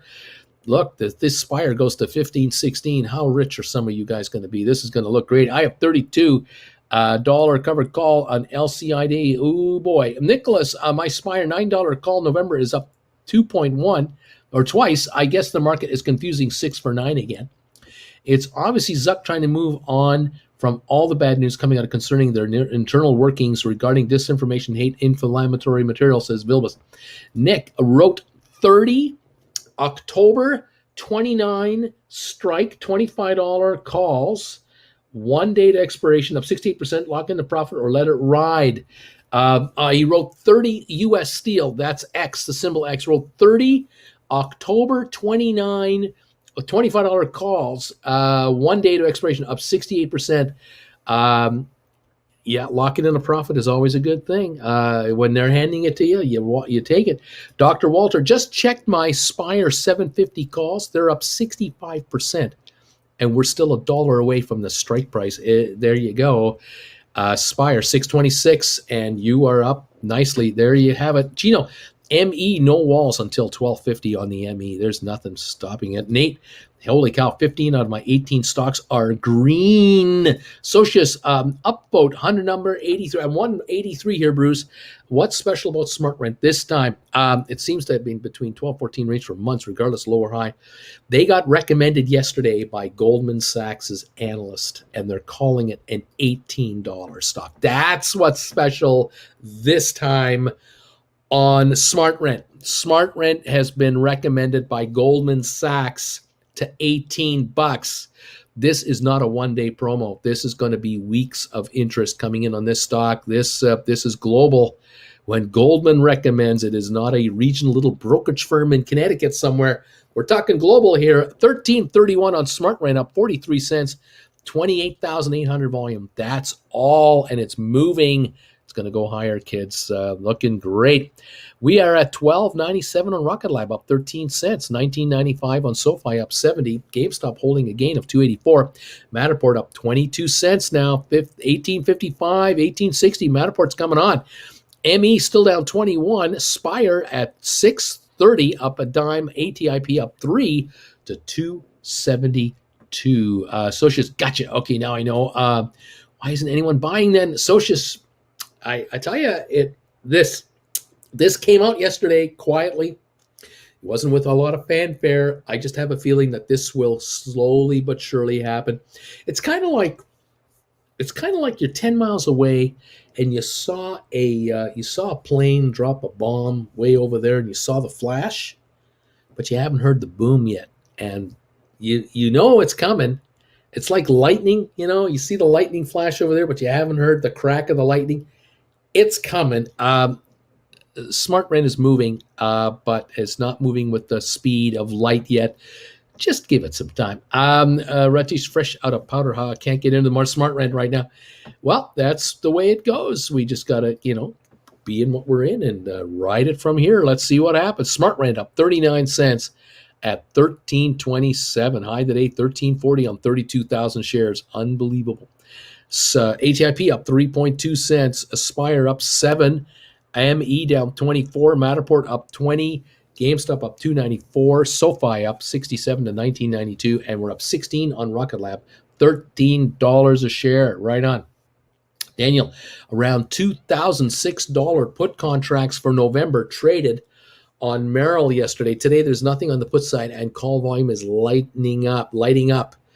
This is interesting on Spire. The contracts, the options market is already telling us something is cooking on Spire. Something big is cooking on Spire. And this is why we're kind of noticing the Spire shares not backing off, not getting whacked out. It's interesting. It fluctuates, but it's not getting crushed. 395,000 volume. So far, that's about 40% of a typical day in the first 24 minutes. We'll watch that closely. SoFi volume now is 2.8 million, 1993 last trade. Rocket Lab volume at 135,000, up 12 cents. Fascinating. Matterport 1855 volume 129,000. And ME 1206 last trade volume 352,000. Very interesting markets this morning. The Dow's up 182, S&P up 27, Nasdaq up 94. Leery of jumping into smart rent given what happened with Spire and ATIP tanking after a bit of a run. Erico, my Spire calls have been going straight up. There you go. We got something cooking here, no question about it. Smart rent, folks, you're so early. You are so early. You're aware of what's going on. The street does not know. You're way ahead of it, and that is why you don't believe it. You're having trouble believing it because you don't see the market jumping all over your stock yet. I'm telling you, you are super early, super new on a brand new company. And what can I tell you? If you have it, hang on. If you haven't, try to pick some up because it's already moving. And with Goldman Sachs recommending it, I don't know what more you need. I don't know how much more legitimate the support has to be. Apple now 297 gain at 151.82. We're going for 152 here. Apple is looking really, really good. What else is going on here? Watching this market, all kinds of stuff going on. Rocket Lab 12.99, ATIP up 4 cents. Matterport 18.62 up 26 cents coming on today. Finally, nice to see that at its high today and still climbing. GameStop 176.96 up 3.45, looking good. Holding a gain, looking good. SoFi 19.97 up 72 cents, looking great. We'll take it, man. We'll take all of this. Spire, as we say, 627, 628 right now, up 7 cents. Early morning with all kinds of option activity, just giving away signs, obvious signs that something big is going on. There's something happening here. You gotta love it. I'm on board. I got 100 smart rent. Damn, man. Spire up 8% pre-market, now 1%. Nick, thanks, Uncle Bruce. Harvesting the profit. Not bad, huh? 12.85 for the day. Way to go, Nick. Score those deals. Take those deals. Grab those checks, man. This is the way it's done. Winners, cash, checks. We're up 15 on Rocket Lab, 12.99. SoFi, 20.01, up 76 cents. GameStop up 362. Matterport, 18.65 now, up 29. ME still under pressure, 11.87, waiting for a turnaround there. Spire up 2 cents to 6.22. ATIP up 4.5 to 2.73 now, up 4.5 cents. Smart Rent 13.35, up 47 cents. Just about the high of the day. 34,400. That's all on Smart Rent. Man, that's looking great. Sextera down 11 cents, 9.68 right at the moment. Whew, what a run. Apple up $3, 315 to 152 on Apple. Anybody buying those 150 calls is looking pretty good right now. Keep an eye on that. Nick, way to go on those on the steel shares. You did well on those. And you were telling me by Friday you're expecting them to go down. It happened already. Nice move, really. My DWAC warrants are up nice. Take the money, NTPC. Take the money. Run, Forrest, run. Rocket Lab 12.97 here, up 13. SoFi 19.98, hanging around 20. Wants to go through it again. Up 73 cents. 1874 in Matterport, up 38, high of the day. 76, high again, looking good on Matterport. Spire 6.25, up 4.5 on ATIP. Smart Rent 1333, up 45. Looking very good on some of these stocks right now, guys. Most interesting morning to say the least. Keep an eye on GameStop. If GameStop wants to reach that 179, 180 range, you might want to consider writing contracts for this Friday, 180s. Stock backs off a little bit, score again. Keep an eye on GameStop. 177 right now on GameStop. A buck or two higher. 179. The 180s might be a good right. Have to watch. Or next Friday's 180s. Take a larger premium and see if you can get a reduction there. Keep an eye. Uncle Bruce, my Bluetooth cut off when I went outside. Did you say the street hasn't found out about Smart Rent? I'm saying that you know about Smart Rent. I know about Smart Rent. The analyst at Goldman Sachs really knows about Smart Rent. It's calling it an $18 stock. The market does not know. Even though Goldman Sachs made the announcement yesterday through that analyst, that isn't out there in a big way yet. That news is still permeating out. There was so much released yesterday that this got lost in the ether. The street does not yet fully understand and appreciate the upside of Smart Rent. You're early. You are so aware of the market, way more aware than the market is. And it's a limited time frame, though, because sooner or later, the street will figure out the Smart Rent deal and the volume will kick in. Irco, Spire getting dropped back down. These sellers really don't want to see $7. Spire 622. Spire's down 30 cents from the very high today, yet my call options are still going up.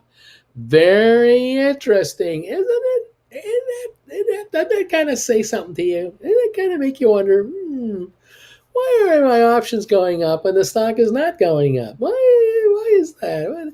What is that? That's unusual options activity is what I call it. And you kind of get in there and you scoop up some of that Spire stock if you can afford it. Pick it up. All three of the advisors in my office had never heard of ATIP, Sextera, Smart Rent, SoFi, Matterport, Spire, ME. They have over 100 years experience in the industry. Isn't that interesting, Austin? Isn't that interesting that none of them knew anything about these guys? Wonder why? Maybe because they've only been listed a couple of months. Brand new. I mean, these guys are, following the tried and true recommended stocks from head office. Thank Uncle Bruce. I only had 3 shares. I bought the remaining 97 of Smart Rent. There you go, buddy. Way to go. Scoop this stuff. 13.33 up 45 cents on Smart Rent. This could be $20 in no time. $18 call on Goldman. That'll go to 20. That's where I'm thinking. ATIP up 4.5 cents. Spire 621 up a penny. Just a penny now on Spire. ME 1191. The low of the day 1187. Spire 622. The low is 620. The volume 442,000 on Spire. Matterport 1888 up 52 cents. 186,000 or so. Near the high of the day, up 360 on GameStop. SoFi 2012 up 87 cents now. 3.2 million. We're at the high of the day. This is 2014, 2012. This is the high of the day on SoFi. Going higher. You might look at $21 call options. You might look at $22.50. So you might look at $20 call options. You have to wait and see what kind of volume you get and what kind of movement here. But SoFi is picking up today. No sell-off coming here. Rocket Lab, $12.96, $12.95, $12.96, up 11 cents. They are smart guys. They just buy the big blue chippers. Double D.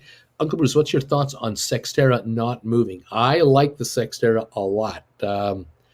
I think something is brewing over there. 43,000 shares. They're not talking. No one's making announcements. Nothing's happening. I think there's something going on. Just like ME. Remember a couple of weeks ago, nothing was happening on ME, and all of a sudden, look out. Yep, I think we're about to see something. It's any time. Nick, although I am a vegetarian, one bird is better than two in the bush. I'm closing all my open positions and harvesting the profits. Nice going, Nick. Beautiful job. We've got SoFi at 2010 up 85. Rocket Lab up 11 at 12.95. SoFi volume now in 33 minutes, 3.3 million, looking great. 100,000 a minute. GameStop 177.69 up 418. If GameStop wants to give you that 178.79, 180 range, you may want to consider writing 180 calls for this Friday or next Friday or the Friday after that. Keep an eye on that. There might be some opportunities here. GameStop, I'm just going to take a look at the options. I'm kind of curious to see what they're trading at. For this Friday, the 180s were 152 to 180. The 177.50s are 215 to 269, and the 175s are 355 to 395. If those 180s want to reach 275 to $3, you might take advantage of a 2-day contract at 180. On the other hand, if you go forward to November, even next week, the 5th of November, a 180 will bring you 5 to 550, maybe 525. Now, stock goes up a couple of bucks. Those could be $6.50, $7. That might be the kind of contract you might want to write. It's $1 a day depreciation, similar to this 250 range on the 180s that expire Friday. 2 days life, 250 contract premium. Yeah, that's $1.25 a day. Not a bad move. The November 12 180s are 750, 890, so probably about 8 something bucks. They might reach 950. Again, though, that is 2 weeks and a couple of days. So that's a 12-day contract. Might not be attractive enough to write those. You might want to write just next week Fridays or this Fridays for GameStop, depending on how the shares react. Socius, I must have missed something. What's the Cheetos SPAC and what has happened? I have no idea what you're talking about, Socius. I have no idea what you're talking about. 12.97 on Rocket Lab, up 13. SoFi 20.06, up 81. GameStop 177.98, going for 178. Hello, Jen.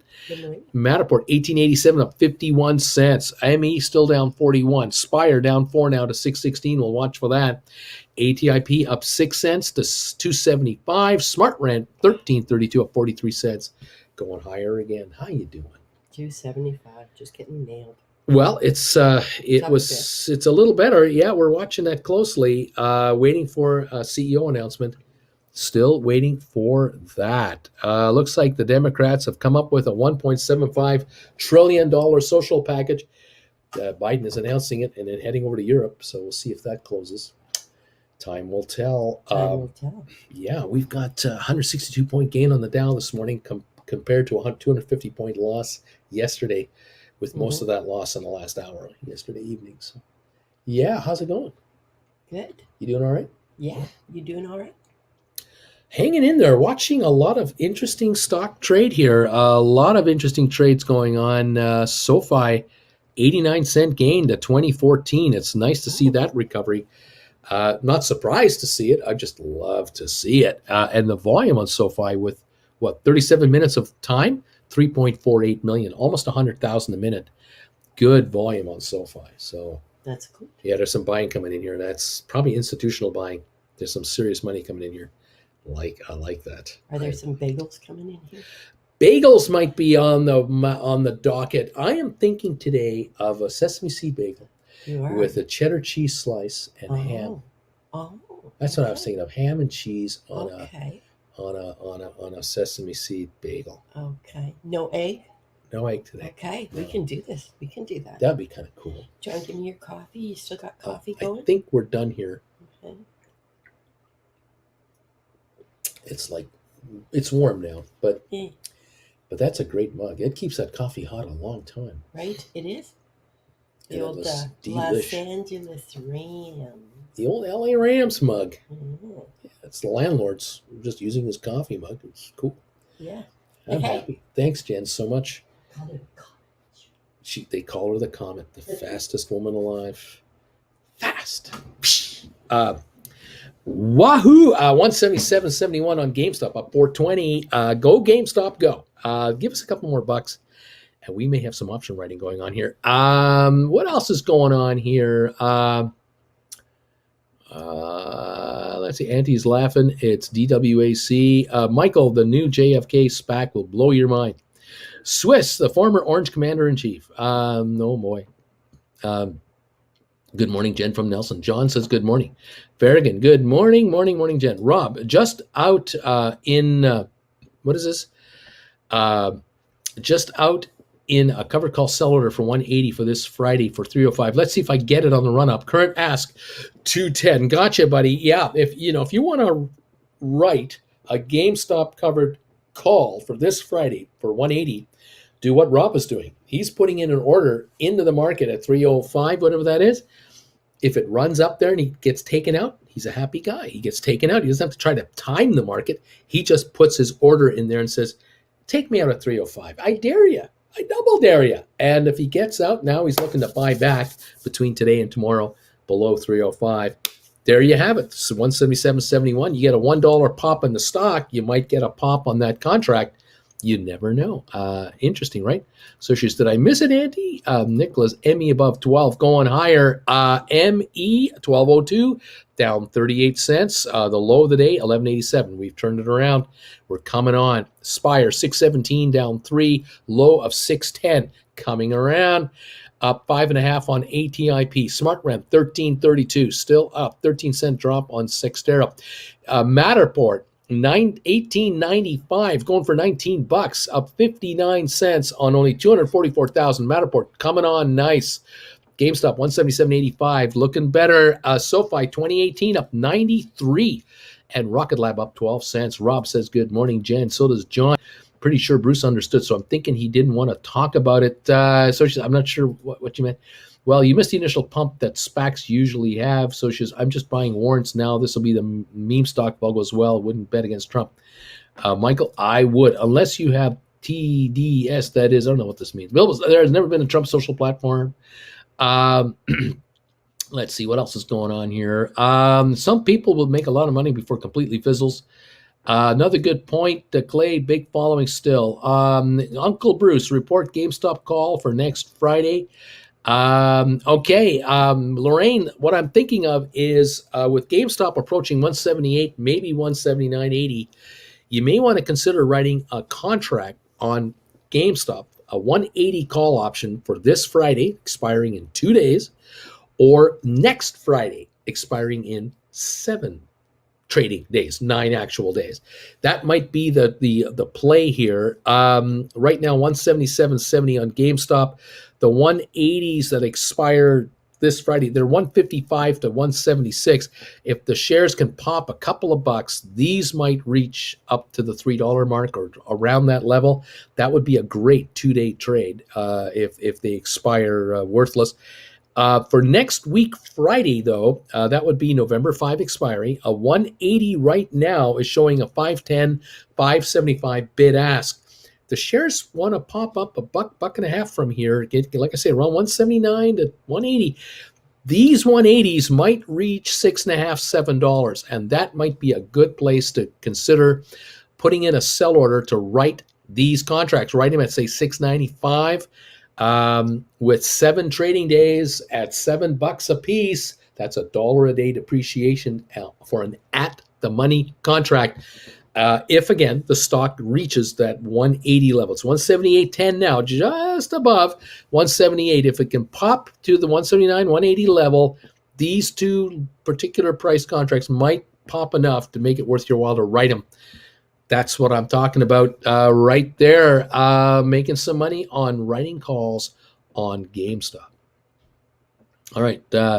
What else? Let's see. I'm not going to highlight any of the Trump conversation. I'm trying to avoid it completely. Let's see. Yeah. I'm just going to avoid it completely if at all possible. Rocket Lab, $12.95 up 11. SoFi, $20.04 up 74. GameStop, $177.70, just under 178 again. Matterport, $18.88 up 52 cents. ME, $11.98 down 42. Spire, $6.14 only down 6 cents. ATIP up 5.5 cents to 274.5.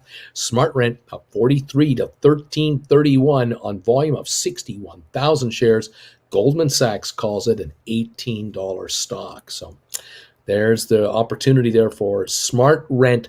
Down 17 on Sextera, waiting for something to break there. I just have the feeling something is up. I don't know what, but something's brewing.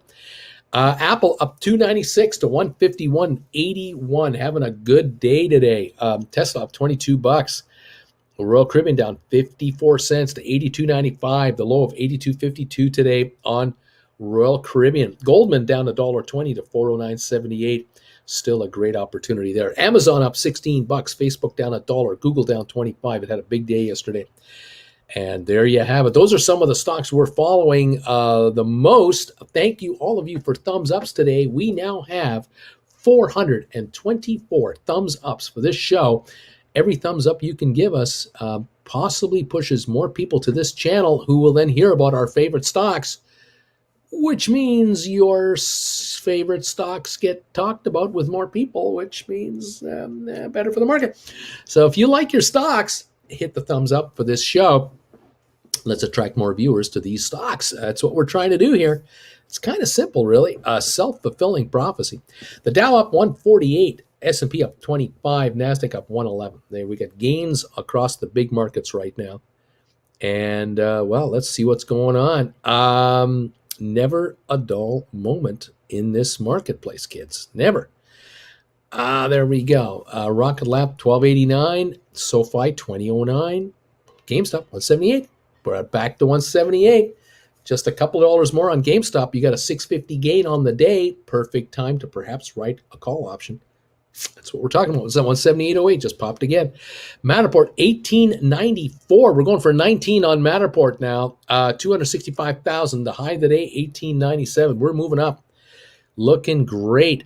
ME still under pressure at 1196. The low was 1187. 692,000 shares. We've had a pretty good run here from 760, 770. Spire 618, only down 2 cents now. Got as low as 610. 500,000 plus volume. We're coming on the Spire, guys. Get ready for more action. The options are definitely trading unusually here.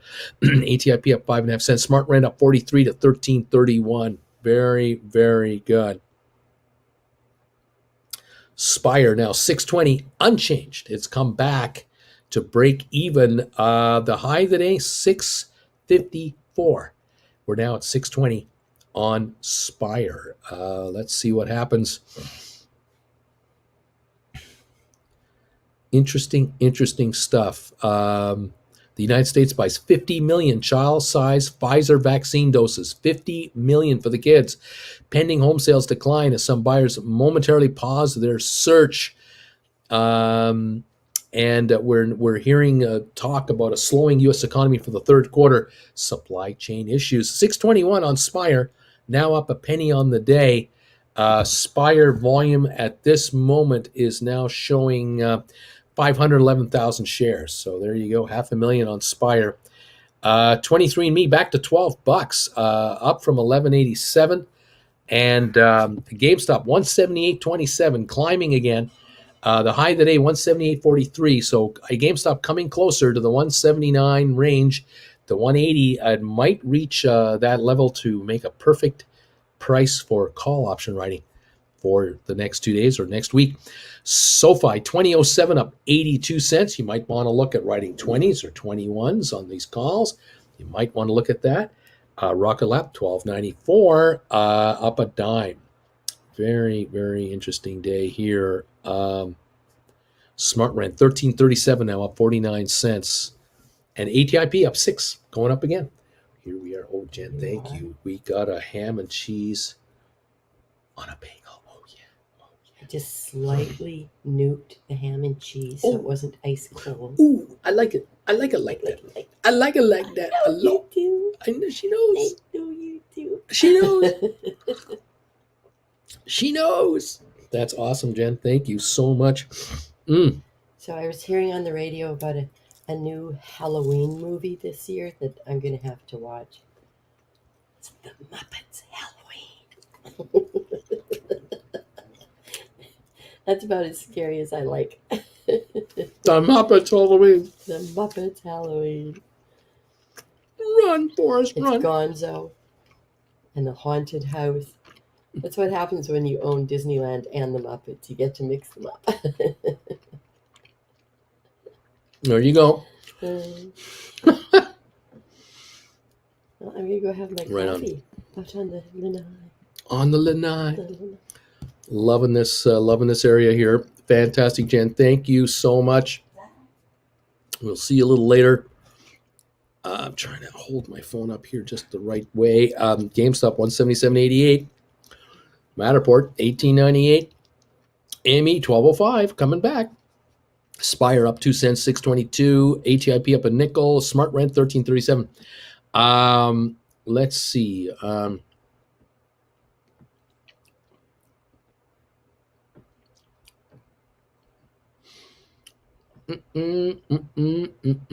Let's see what is going on here. A lot of people talking about this Trump thing. I don't want to get into it.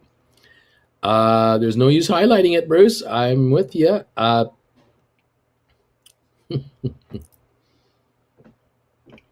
Let's see here.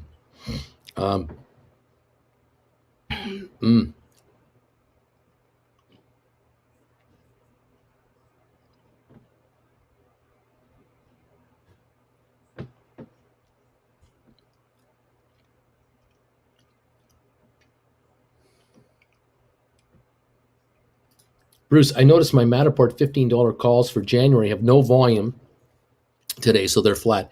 Is it normal for a stock to increase, but for there to be no buyers on a particular call? Well, Matterport 15 Januaries, they're in the money, and so they're not, at the money. That's where the action is. Usually it's at the money. They're Januaries. They're not current, and Matterport is not yet a household name. This is the issue with Matterport. You're into a stock so early and so ahead of 99% of the world that we're going to have to suffer this kind of anonymity from time to time when we don't want it. But Matterport is gaining recognition, and the higher the stock goes, the more trades, the more active it'll get, and the options will follow. So stick around.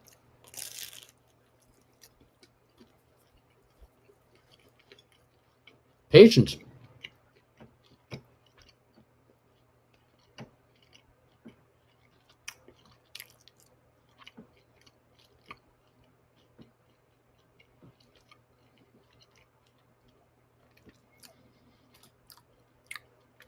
Silly question. Is a company who hires a distributor from a big software company, is that a good sign of expansion? Maybe. It's possible. Larry, thank you for the thumbs up. Benwell, would you rather have 7,000 now or 1,000 tomorrow? Let's see. Good morning, everyone. Hi, Gio. How you doing?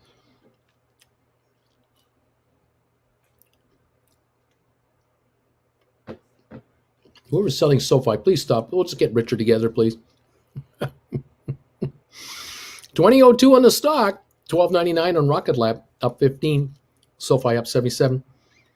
GameStop 178.48, moving higher, up 4.97 now. Matterport 18.92, up 56. ME 1204 up 30, only down 36 cents now. Spire 623 up 3. ATIP up 5.5. Smart Rent at 13.25. We have generally a good day going here. There's a real opportunity to put the squeeze on Spire here. Too bad it's remaining relatively unnoticed. Let's see here. I want one, Jen. I want one of these bagels. Bagel time. Let's see. Now I'm hungry, says Farragon. I like that relationship with you and Jen, says Lorraine. Let's see. Good morning, Precious. Having breakfast with you, says Lorraine. Thank you. What's the ETF symbol for your bagel? Let's see.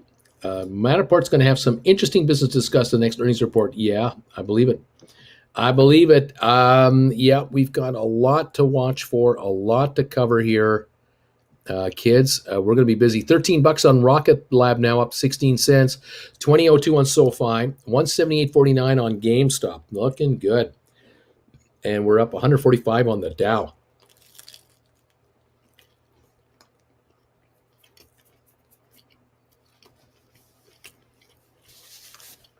Matterport, 18.98.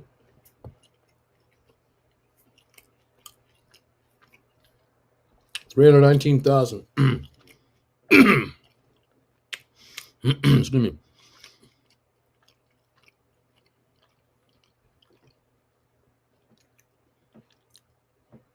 Do we have an idea what the actual float is on Spire? All I know is on Market Watch, it's indicated at 104 million shares. That's all I know. I don't know how accurate that is. I'm hearing numbers from all over the place.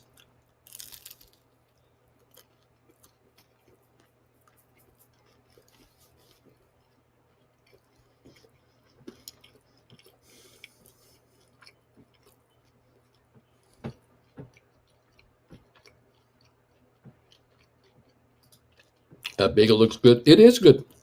Wonderful. I'm back. I'm up 50% on those Apple calls expiring tomorrow. Do I hold through earnings? Winners cash checks. Winners cash checks. I don't know. Way to go, though.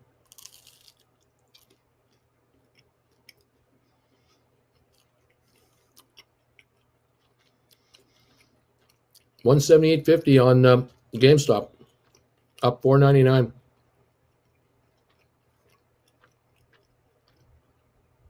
ME back to 12.10.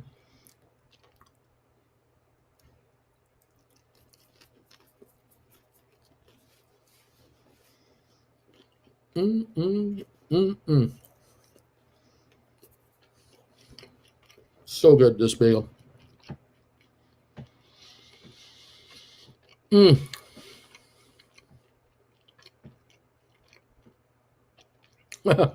Love. Winners cash checks, and I don't know. I love you. I know. What am I supposed to say? That bagel made me pull a cold pizza out of the fridge for breakfast. Berrigan is laughing and clapping. Last week, Ameritrade listed short interest on Spire at 46%. Now it says 1.27%. I have no idea who to believe and what to believe. Stock is 621. That I know. That much I know.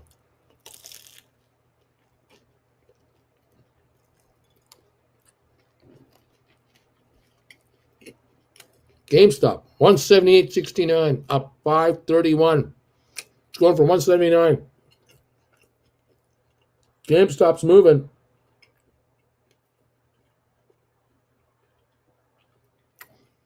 There might be some option writing opportunities coming around the corner. 185, 210 on the October 28 180s. Just another dollar. November 5s, 580 and 590, approaching 6, just another dollar. Right around 7 would be great.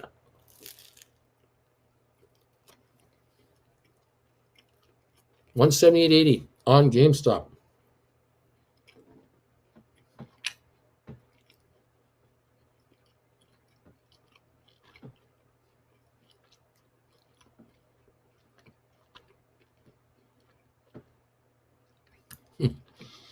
Cheddar's going to let these options ride till tomorrow.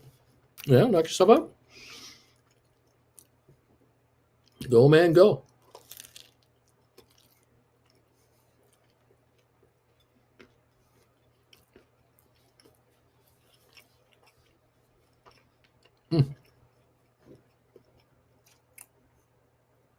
Dow up 174. S&P up 31.8. NASDAQ up 135.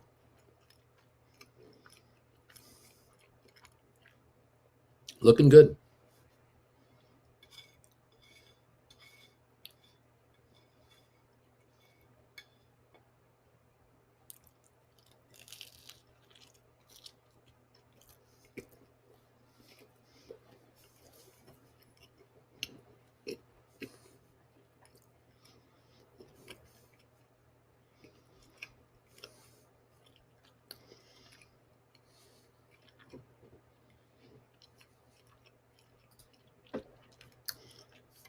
GameStop pushing 179 right now. Just went over it, came under it. $1 away.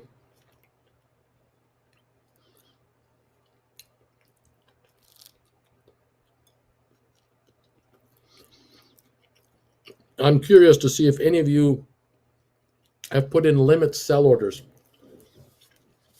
on GameStop for contracts. Whether any of you will get lucky and get a fill. That would be really cool.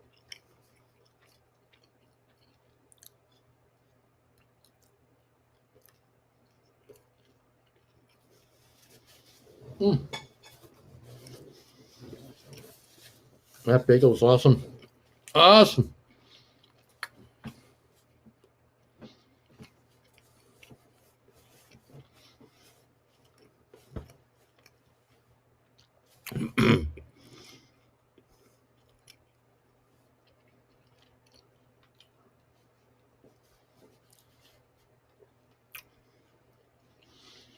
Oh boy.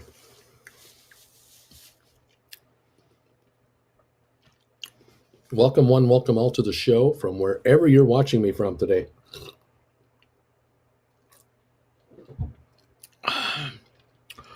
Yahoo Finance says float on Spire, 77.6 million. Don't know if this helps. Like I said, these numbers are all over the map. There's no, I don't know where to go for the real number. I really don't know where to go. They're everywhere. They're just everywhere. I just think that the short squeeze has begun.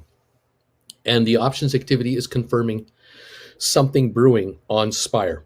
Something really brewing on Spire.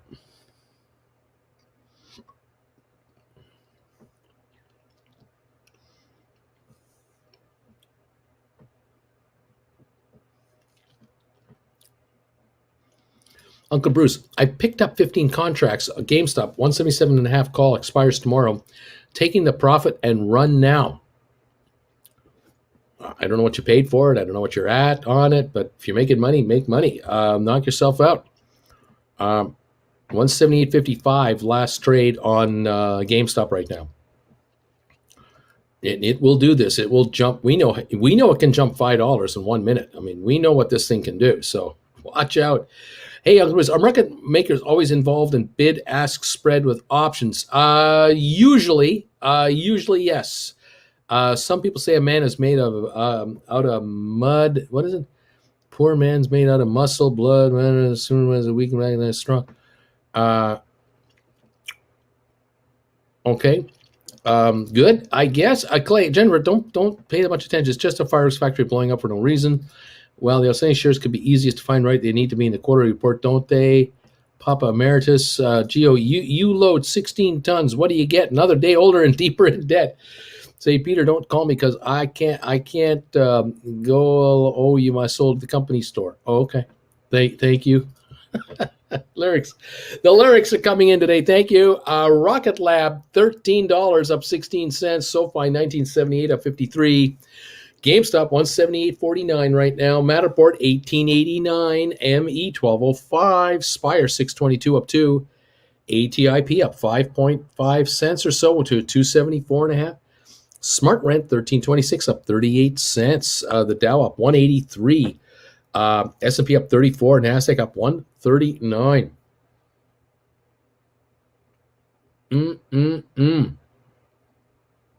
Natural gas supplies went up 87 billion cubic feet. And prices dropped a little bit, down 4% on natural gas prices. So Socia says 14.25% owned by insiders, 32% held by institutions, and that can fluctuate, and that's on, we think, on Spire. Uncle Bruce, should I stick with Pfizer or sell it to load up on Smart Rent, fear of missing out sinking in? Ratish, it's all your call, my friend. I can't tell you what to do. Squeeze still on? I think so. I think we're in it. 622 last trade, and options activity very unusual. Very unusual. GameStop 178.67 coming on again. Coming back on.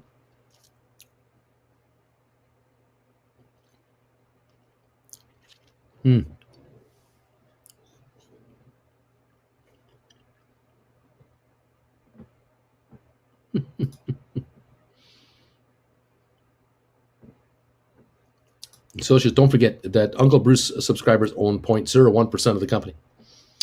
What's the most crazy thing you ever seen in connection to the stock market? What's the craziest thing you've ever seen? Oh man, I've seen everything. I've forgotten more than I'll ever remember. 178.63 now on GameStop. We're coming on again, going up for that 179 price.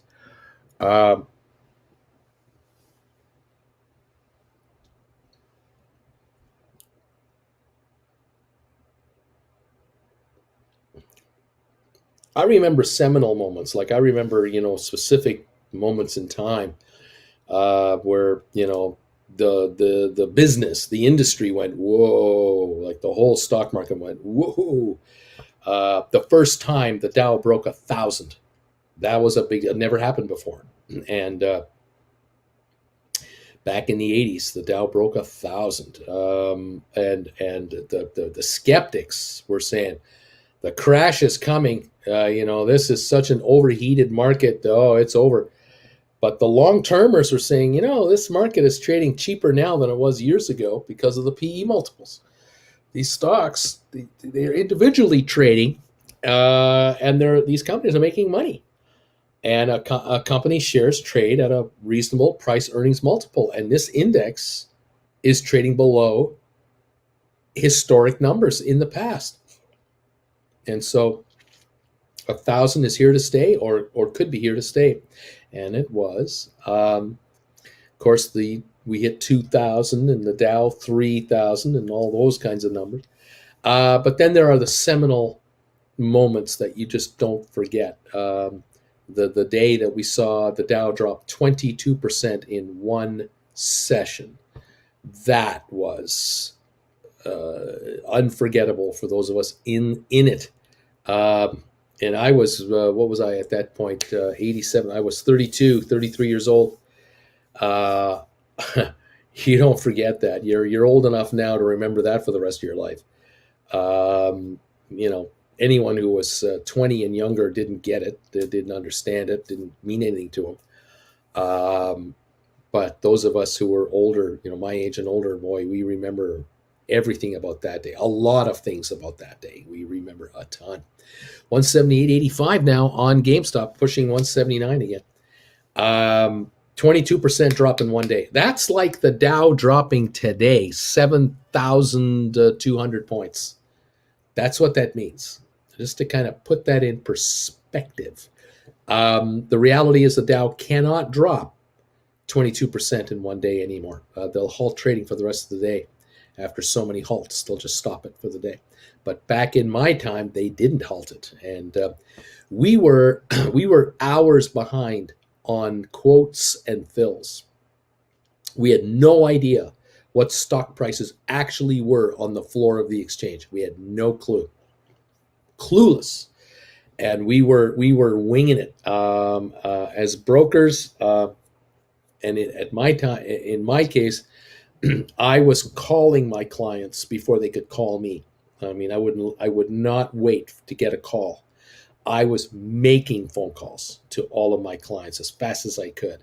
And if I couldn't get them, I would leave a detailed message with the assistant, the secretary, whoever, telling them this is really important. I need you to get this information to your boss, my client.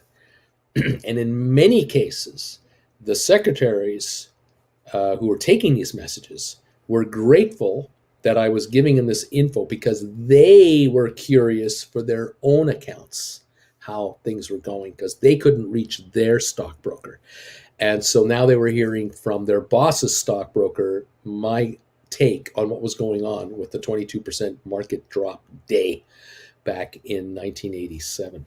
And that day you just don't forget. That's the all-time record one-day drop of all time in all recorded history of the markets.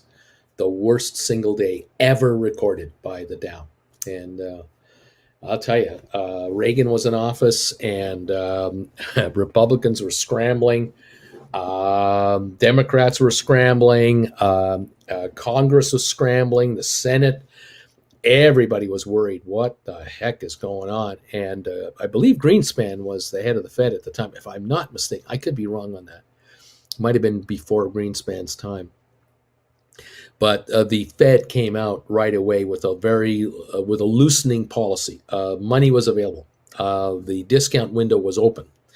No investment banker would have trouble getting money, cash, to fund operations, to fund payrolls, to fund anything. The spigot was opened up, and it made a difference because the world reacted very positively the next week to the sudden moves by the banks, by the international banking community, all the Bank of England, the Bank of Canada, the European banks, all the countries were wide open all of a sudden. This is still during the time there was an iron curtain in Europe. We still had West Germany, East Germany at that time.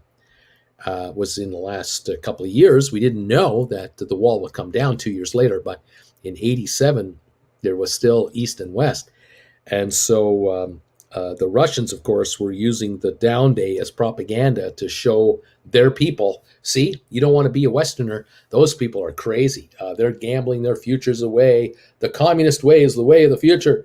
Of course, within a year, not even that, within 6 months, the markets hit new highs, new all-time highs. The recovery was incredible, and the Communist Party got real quiet about that. And then by 1989, they were bankrupt. The Soviet Union was bankrupt. All the East Bloc countries were broke, and the wall came down. And freedom of movement began, and also goods started to move to improve the quality of life in Eastern Europe. An amazing time, just an amazing time. 178.65 on your GameStop. It's between 178 and 179 right now. The battle is on for GameStop to make a move. SoFi at what is now $20, up 75 cents. Rocket Lab $12.97, up 13. Matterport $18.90, ME $11.80, Spire $6.25, up a nickel, ATIP $2.73, up 4 cents, Smart Rent $13.27, up 39 cents. Other major moments, the day Reagan got shot, that when that assassination attempt took place, that was in the first 2 months of his presidency.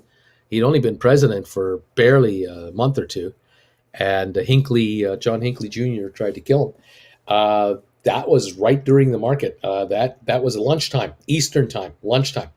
That was enough. Oh man, did the market react to that? The market was closed within 30 minutes. I mean, within 30 minutes of him getting shot, the Dow was shut down. The markets were closed for the day, and everybody went to their local watering hole, turned up the television, and watched coverage all day long. What's going on? And I remember staying at home that night and watching very closely every report coming out about Reagan's condition, because it was critical for a while. It was really scary. Is this guy going to make it? Because at first he was fine. Then he's slightly injured. He's in surgery. He lost a lot of blood. I mean, we're just going, what's happening? This is just getting worse and worse and worse until late in the evening. Calm down. He's going to make it. He's going to be all right. They found the bullet. They stopped the bleeding. Oh my God, that was unbelievable. The day the Challenger shuttle exploded on takeoff, the markets really were shaken by it. It was emotional. It was such an emotional moment. The people just didn't want to trade. Like we didn't want to trade stock that day. It was that emotional because it was such a shock to see 7 astronauts wiped out just like that. It was unbelievable. On the only network carrying it live, CNN, the only network carrying launches live, because they were boring now. The launches of the shuttles were boring. Well, not anymore. And we didn't have another launch for, I think, 2 years before the next launch. And I can tell you, the next launch, everybody covered it live. Everybody. But that was a shocker. And the next week after the explosion of the shuttle was gut-wrenching. It was just gut-wrenching for the next week. It was really a sad time. and America shed a lot of tears at that point. Um, yeah, what else? Other events. I'm just thinking of major events in the markets. Obviously, 9/11 would have been incredible for those of us in the business at the time. As it was in my case, I was not in the business, but I was associated with the business.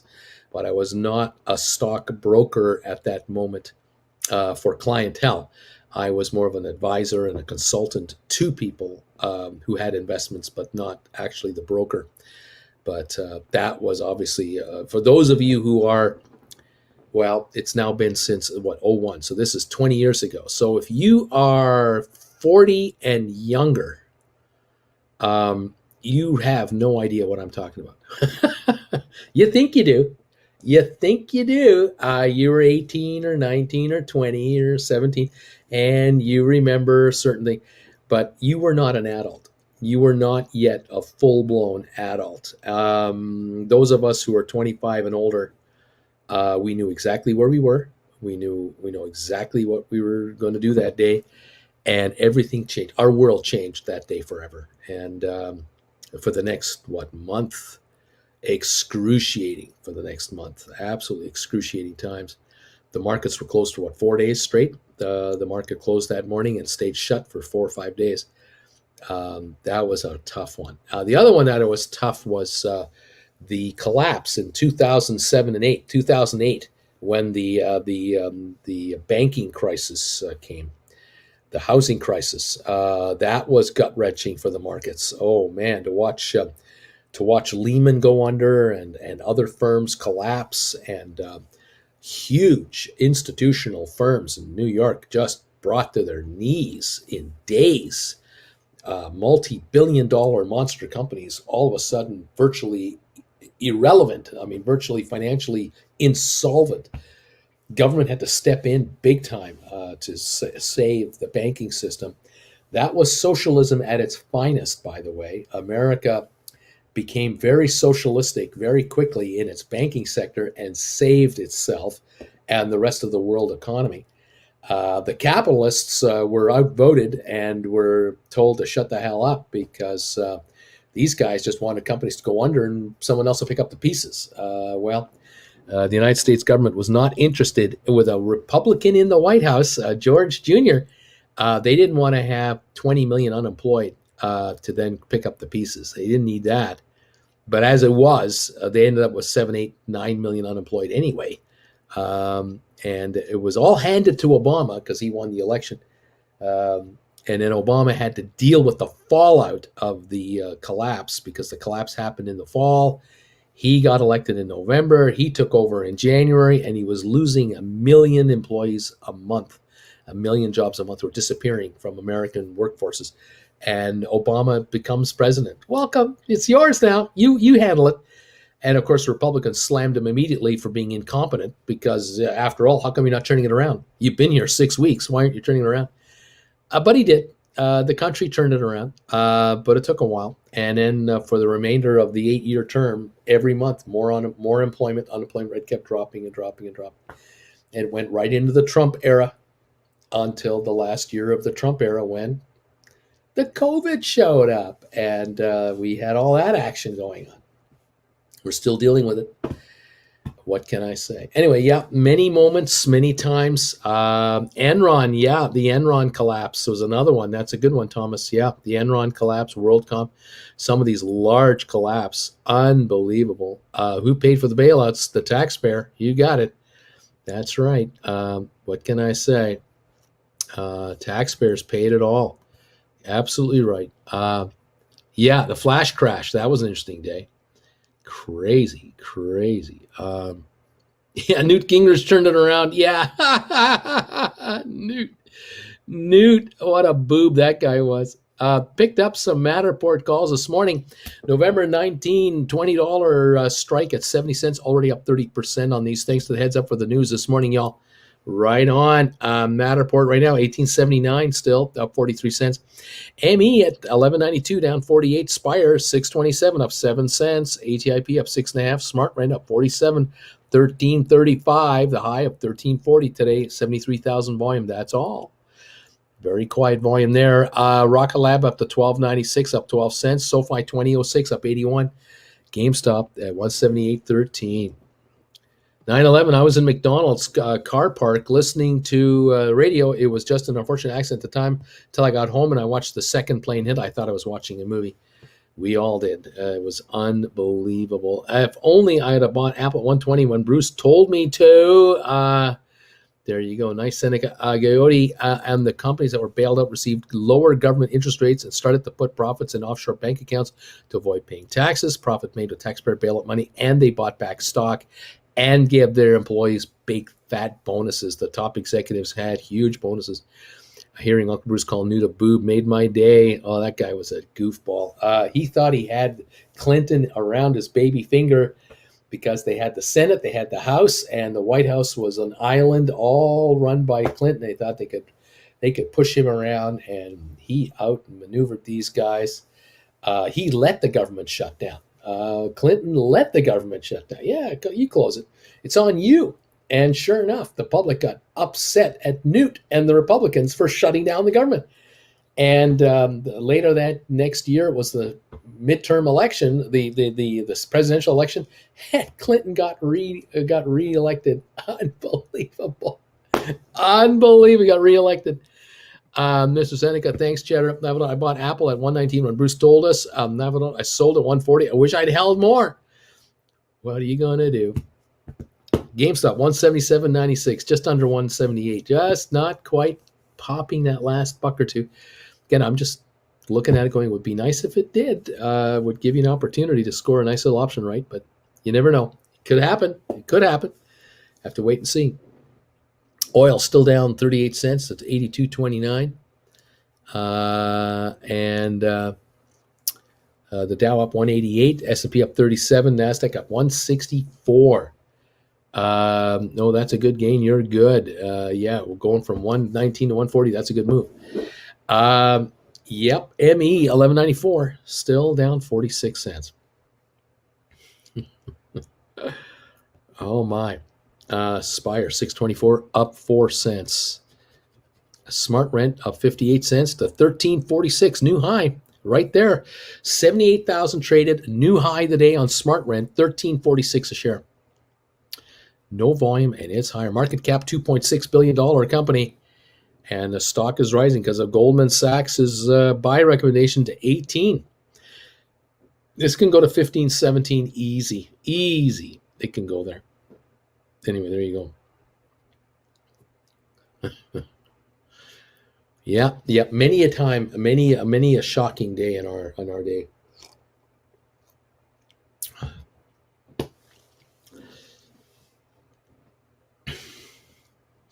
Yeah, the Dow hitting 1,000. I remember when NASDAQ hit 5,000 for the very first time. And then the dot-com bubble burst in 2000, 99, 2000 it burst. And NASDAQ shares, the index, went from 5,000 to, I think, 1,500 over a year and a half. Lost a lot of, like 70% of its value. Because there were companies being taken public that were conceptual, not money makers. And there was money coming into these conceptual companies that you couldn't believe. It was ridiculous. Investors went stupid. They went stupid for a while, and they paid. Oh, they paid dearly for that. We haven't had that happen since, though. That was a long time ago. Anyway. Yeah. Here we go. A balanced amendment, tax cuts, welfare reform. Just 3 of the 10 points of contract with America signed by 300 Republican candidates 6 weeks for the midterm elections. Yeah. They got a bunch of them elected, and then they couldn't get it through. Because when you try to take something away from Americans, it's difficult to do that. Politically, very difficult to do. And Newt didn't last long as speaker. Rob, my 305 ask on 180 games on Friday doesn't look like it's going to fill. Current ask is back down to 2. Oh, well. Look, you're there. You're just putting it out there, and you never know. If the stock pops $2 on you, and you know it can pop $2 anytime. You might get taken right out. You never know. I was in third grade on 9/11. My teacher was crying. It was very surreal. Can you imagine? Austin, my German teacher was bawling. I vividly remember that as well. Ninth grade.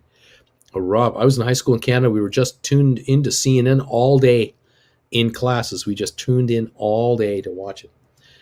I was supposed to fly home that day. I was in Vancouver, British Columbia. I was supposed to fly home on Alaska Airlines from Vancouver to Palm Springs, and everything canceled. Never got out of town.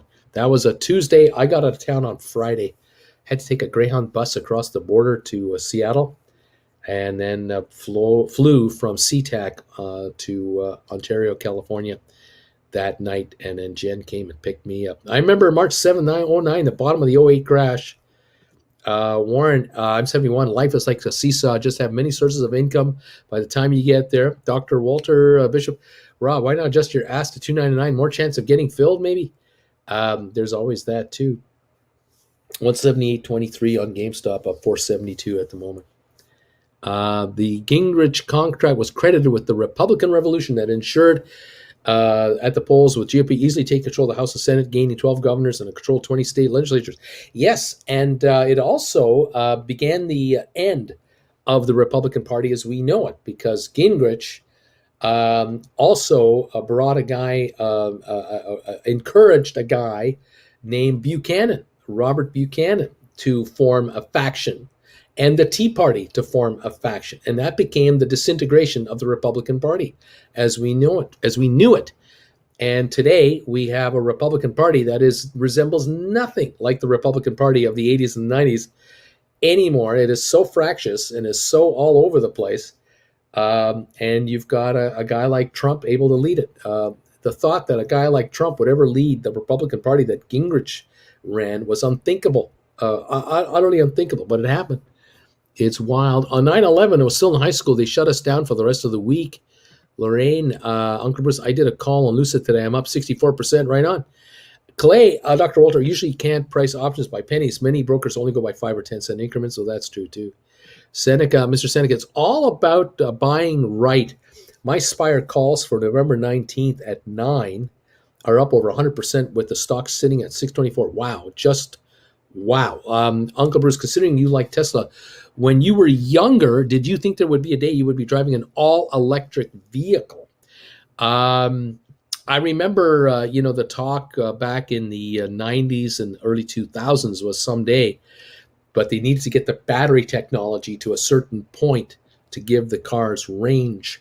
And I remember for years that the thinking was that there will come a day that we might get 100 miles of range, and that these cars would be, only perfect for local deliveries in town, for certain people. And then Tesla came up with their Roadster, and Elon is saying, we got 130 miles, 140 miles on this Roadster. We're going to bring in better battery technology. And then lo and behold, he develops better battery technology, comes up with a Model S with 200 plus miles of range to start. And that was just a mind blower to see such a luxurious looking car have that kind of range, and then to improve on it to the point now where you can get a Model S long range with 350 miles of range on it. You're just going, you got to be kidding me. This is amazing. And the performance, never thought that would be so quick, but it happened. Because I want $6 more per contract, says Rob. Dr. Walt, do you have any luck with IBKR? Dr. Walter Clay, thank you. I've learned something today. Thomas, I remember where I was and what I was doing on 9/11, and on the evening John Lennon was killed. Available, I've got an ambitious 11.5, 185 in for 550. Going to take a little spike today to get there. Exactly. 178.55 right now.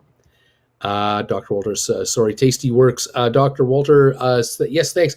I found the whole process of getting approval for options mad, but I got there, and in the end, just in time to scoop some cheap Spire calls. Nicely done. Baked Baking. I wrote next Friday expiry GameStop covered call for 185 for like 430 a share. Pretty nice. Rob Vilbus, not bad. Decent chance on a spike. Track. Uncle Bruce, what's your take on turning Tesla calls? Say June 1200s, fluctuating 1,000 fairly quickly, too volatile. Gosh, yeah, that's really scary stuff.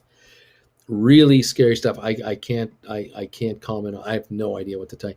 Mr. Seneca, you must pick those for really cheap. My 7.5 for February 18 bought back. October 1st are still 3% in the red. Nancy, electric cars, they were promising us flying cars in the 60s. Cool, Cecilica. John Jepson, on 9/11, I was pouring concrete on the 42nd floor of a new building in Chicago, and they shut down the whole building. They shut the whole site down. Coyote, the reason EV cars took so long is the oil industry. They ran the world for over a century, and EV was a threat to that paradigm. I remember the GM car. They had that stylish, that kind of a jelly bean car they had for a while. They ran it for a couple years, the GM EV, I think they called it. But they had like a 2-year lease on it, and you had to return it at the end of 2 lease, and then they discontinued making it. They gave up on it entirely, and then within a decade, Tesla shows up. GM has blown it time and time again. Fenwell got those good while back, just under 30 cents. Smooth Wake, my flight attendant wife was flying over the U.S. on 9/11. Didn't hear from her for 48 hours due to the overwhelmed cell system. Took her a week to get back home to Canada. There you go. Coyote, Smoothie, wow, that must have been so incredibly stressful. AB, cool country here. Had some blood work done at doctor's office. They said my insurance is cool. I just paid $20 next month from the insurance company. Got a letter saying they ain't paying for squat. There you go, CJ. Oh man, my Lucid LCID 32 cover calls. No. Pick nose. Hertz had a Tom Brady ad lined up for that EV fleet announcement. Big flex. Fanville, I'm playing Tesla 1100 Spires tomorrow.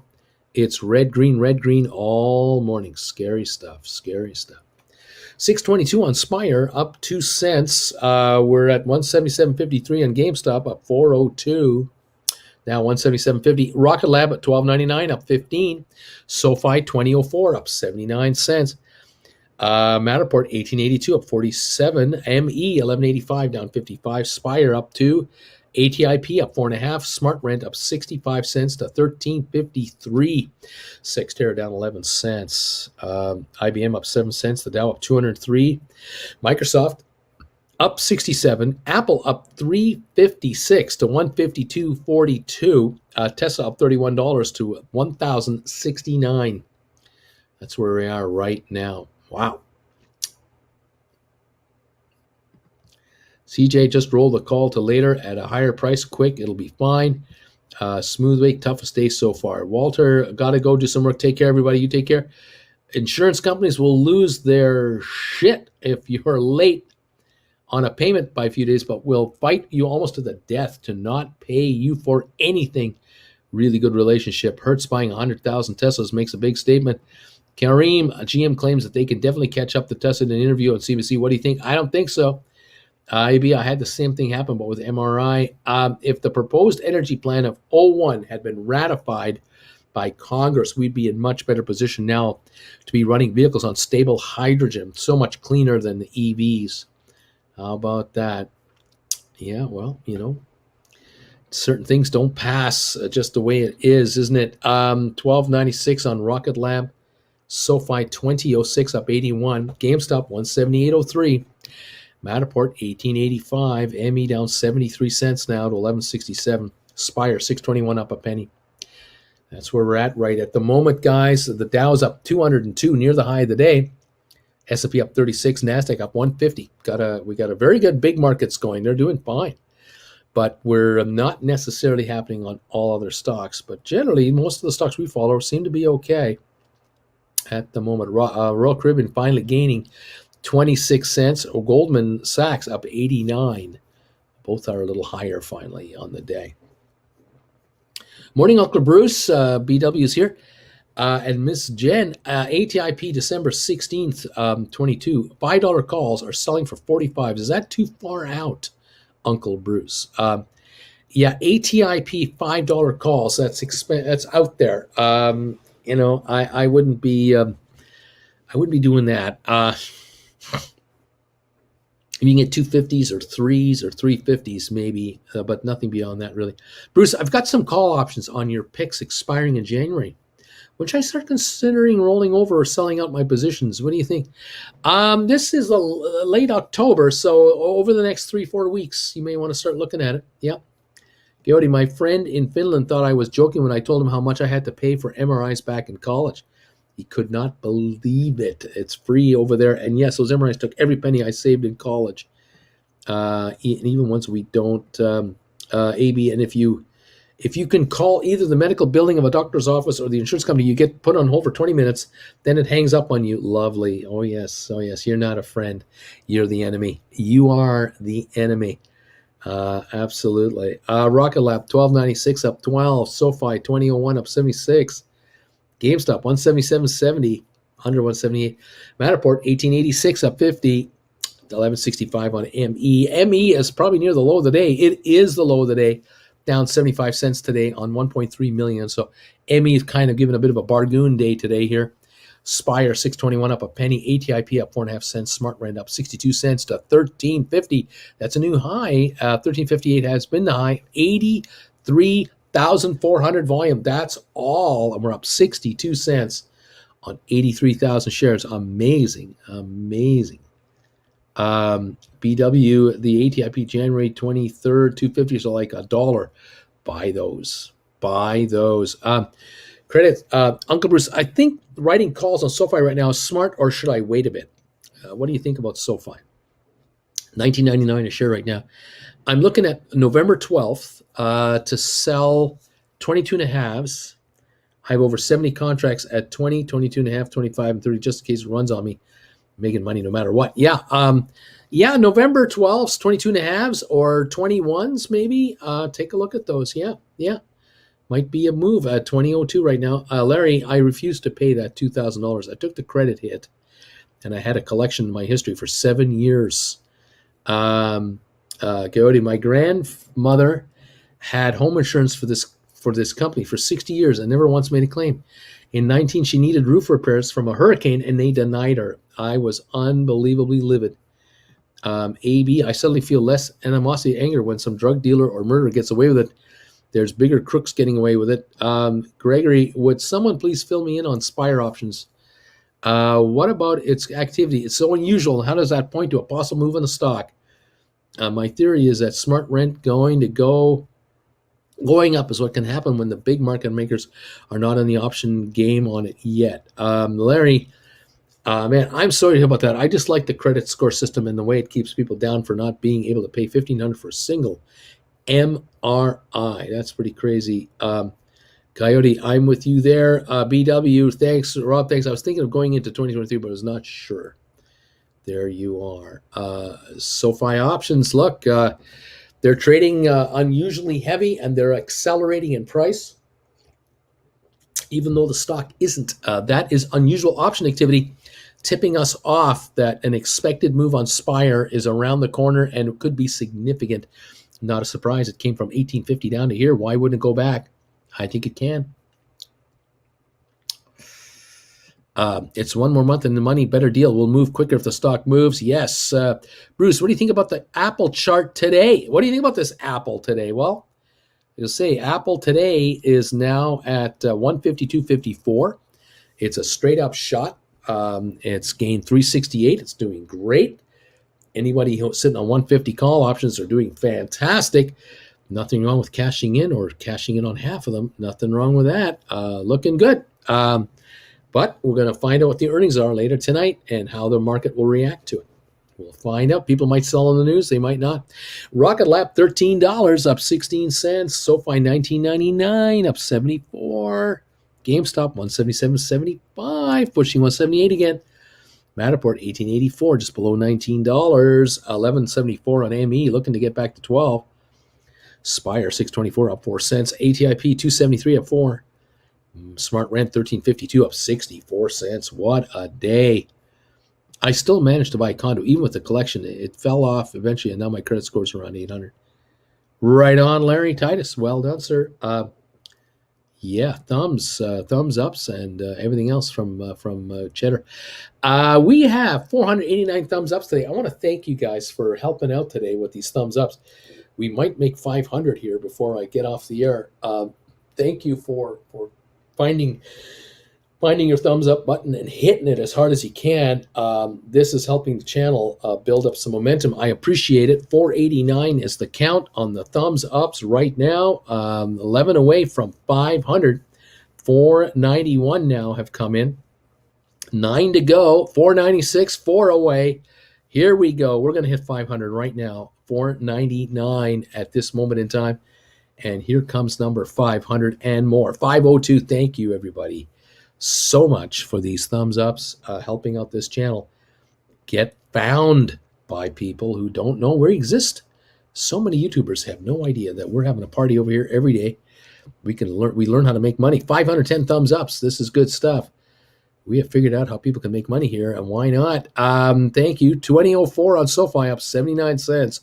High today, 2020. It's not far away from a new high. Yeah, Larry, nicely done, says Coyote. Always playing a little safe by selling. Was that selling a few shares of Apple for profit and keeping a few shares for the long haul? Rob, if you manage the rest of your accounts well and have large lines from large institutions, the old medical collection won't affect you too much. It can be explained away to an adjuster if need be. Sell Apple? No, thank you. Not selling Apple. Excuse me. Where are we at now? The Dow's up 222. I think that's the high of the day. Looking very good. We got S&P up 38 points.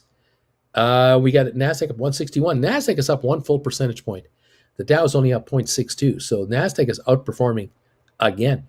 Oil down 36 cents to 82.30 at this point. That's what we have going on here. And Rocket Lab 12.96. SoFi 20.01. GameStop back up again, 178.99. Now about to hit 179 on GameStop. Can it run to 180 and take out some of your covered call sell prices? Maybe. Maybe we have a little run coming here. We're up 548 to 178.92 here. Maybe. Just buy back on a dip. I'm not selling, says Cheddar. GameStop pushing 179 again. Go. Rather just keep writing calls. There you go. GameStop 178.92, 178.99. Try and break through 179 again. And the Spire 624 up 4 cents. Smart Rent 1349 up 61. Yeah, we're right on the edge of the 179 GameStop market. And if could we add a buck or a buck and a half to get into 180, 180 and a half? That would be possibly the right number to score some nice sells on options that are being written on GameStop, the 180s for Friday and week Friday. Right on the edge of perhaps the move. I don't know. We'll see if it can happen or not. One can never tell. Okay. Lots of action going on here. I mean, lots of stuff going on. Yeah.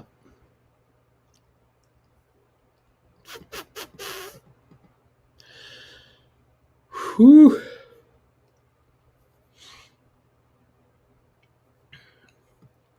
$218-point gain on the Dow. Right on. 2001 on SoFi. $20. We're back. 178.76 on GameStop. Those options, let's take a look at those 180 options. The 180s for this Friday are 161 to 188 right now. Need a little more of a move on the stock there. And for next week, Friday, the 180 expiring November the 5th, 565 to 635. So, $1 on the stock, 80 cents on these contracts, gets you around $7. That could be the price. That could be the right price. GME jumps a whole $1.50 the moment. I put a limit on it. Bruce, I haven't heard your thoughts lately about how high GameStop could go when the shorts cover. What are your thoughts? Don't know. GameStop 179.99 right now. We're about to hit 180 on GameStop. We just popped right there. I don't know how high GameStop could go.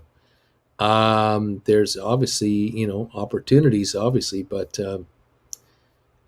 hard to say right now. We need GameStop to get back to 200 to have anything going on. 198 to 219 on the 180s that expire day after tomorrow.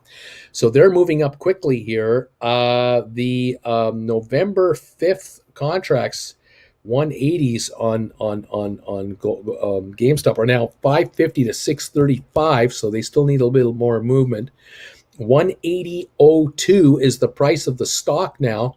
So GameStop shares are moving higher again.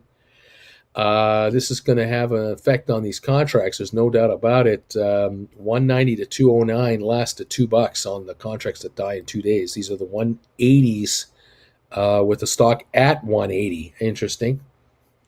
$2 premium on a 2-day right. If you can get $3, that would be a huge score. The November 5s are now showing 550, 635 bid ask at the moment. Something tells me that they might pop through the 630 range, get closer to 7. Very interesting on these stocks for sure.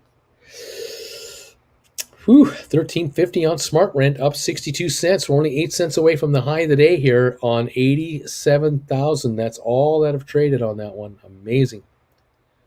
Yeah, that is quite something. 179.71 on GameStop right now. About to go through 180. It did. 305 filled. Rob, did you get filled? I don't believe. No, really? I didn't see that. Oh, that's great though. If your options market's more up to date than mine. Nice job, Rob. Way to be patient. And 299 right now. Would IBM be a good candidate for a poor man's covered calls? A 6/17/22 call with a 95 strike is currently about $3,000. Yeah, that would be a good one. That would be a good way to do it. Rob, patience is rewarded. I got the fill on that GameStop. 11/7/180 for 695. There we go. We got a couple rights going through now on the GameStop. They have managed to pull these off. Obviously, my option chain is way out of date, and so I'm behind the times. Well done, everybody. I'm pleased to see this.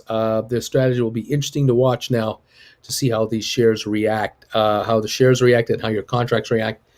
Right now, 179.81 on the stock. ME, you're going the wrong way. We're down 50 to 11.90. Low of 11.65. It's actually coming on. Maybe that is the wrong way for you. ME, we got Spire 613 down 7 cents. I have not gotten my GameStop covered call. Phil says Phil Buzz, I haven't got it yet. Waiting to see if that'll come through for him. And the GameStop now 180 again, pushing 180. You might get that fill after all. Hang on. Let's see what happens with these contracts on that stock.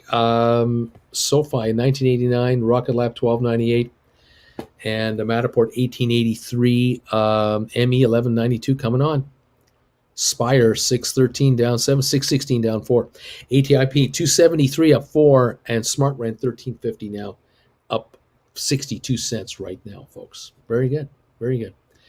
The Dow up 194, and S&P up 38, and NASDAQ up 172. Okay. Whew, are we having fun yet? Never a dull moment. 179.56 on GameStop, giving up a little ground, just a tiny bit.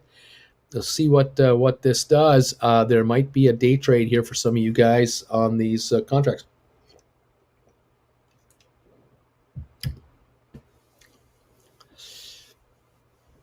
The volume on GameStop quite light today. 615,000. That's it. So it's telling me we're not going in for a big run here. We don't have 6 million traded on GameStop. We need some serious volume.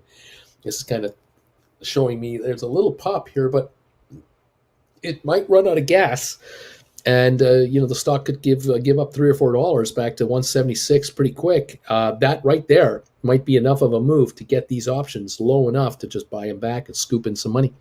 One never knows. How does he know where we're going? How does he know that? How? Crystal ball. I don't show it off though. It's hidden. It's hidden from view. Okay. Uh, oh boy.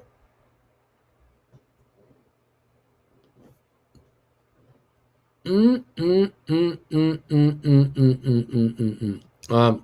Rob, I put in a buy to close for 70 cents. Let's see if I can make 235 today. Rob, you never know. They die tomorrow. If the stock backs off a couple of bucks, they're out of the money, and they could very quickly crap out. So that would be great for you. It was the highest volume on GameStop during the high days, 190 million a day, something like that. That was wasn't it 190 million? I can't remember for sure. Rob used to have over 500,000 in pre-market alone, 500,000. Yeah, Uncle B, how do I gain skills like you? Well, stick around a while. Check out my lessons on my website, stockmarkerswithbruce.ca. Head over there, check out some of those lessons and learn it up. We'll learn up what's going on. That might be a start, I suppose. Okay.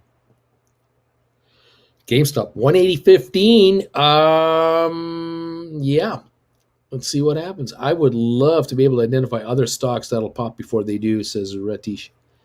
There you go. 180.24 on GameStop. There's still opportunities to write GameStop calls. Writing 180s for this Friday or next week Friday might be the ticket right now to score a little bit of a gain here. Try to take advantage of this little pop. We're up 668 on the stock right now. AB Bruce has a class on that. He says to Ratish, yes. We have a few on that, actually. 1885 on Matterport, up 49. We're up 58 cents now on Smart Rent, 1346. I lowered my strike, 185 strike to 530, and it got filled on the little pop just now.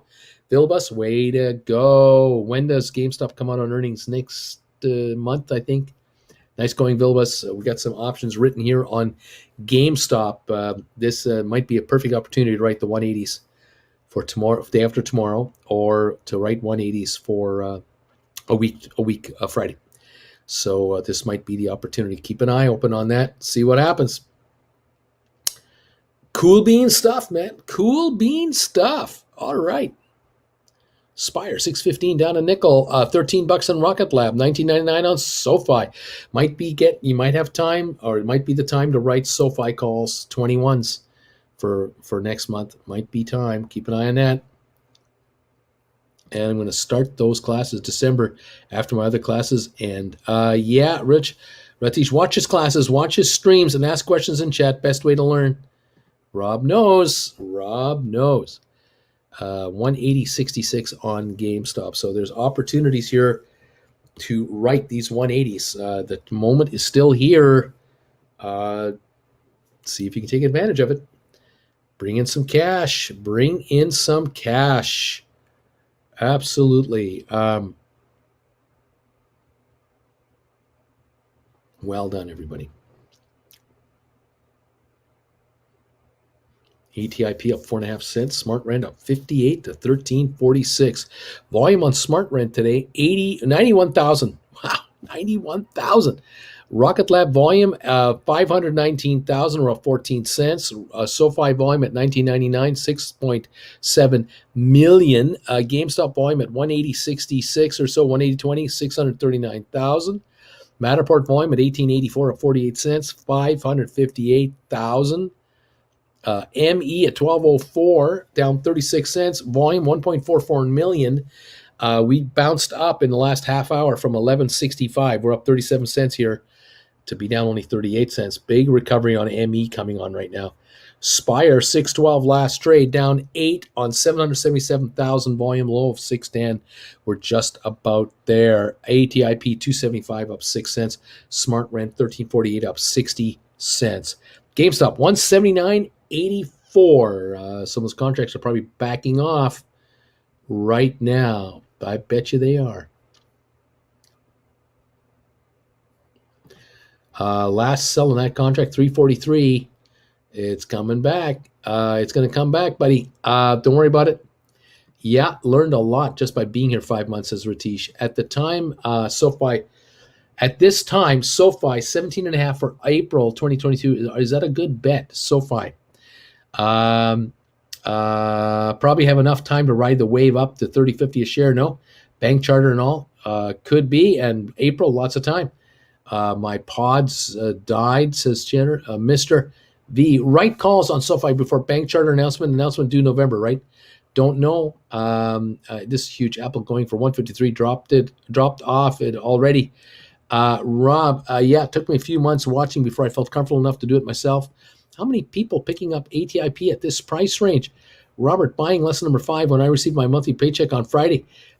Cheddar 153 on Apple. Right on.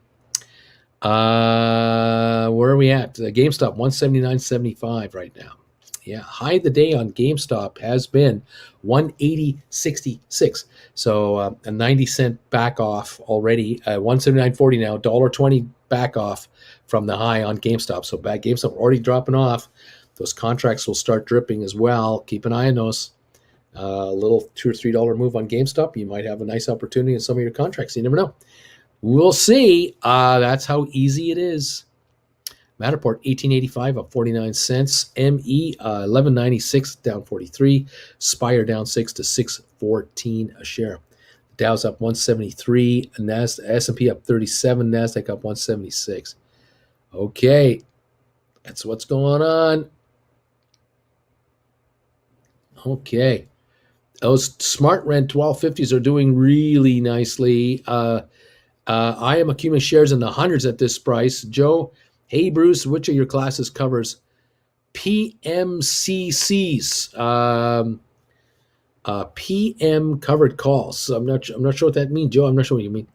BW, Uncle Bruce, in your expert opinion, which of our SPACs do you think will become volatile enough on options like GameStop and actually have huge premiums for selling?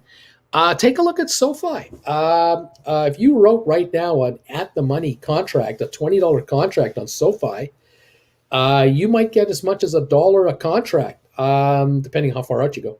You multiply SoFi by 8 times, roughly $20 a share.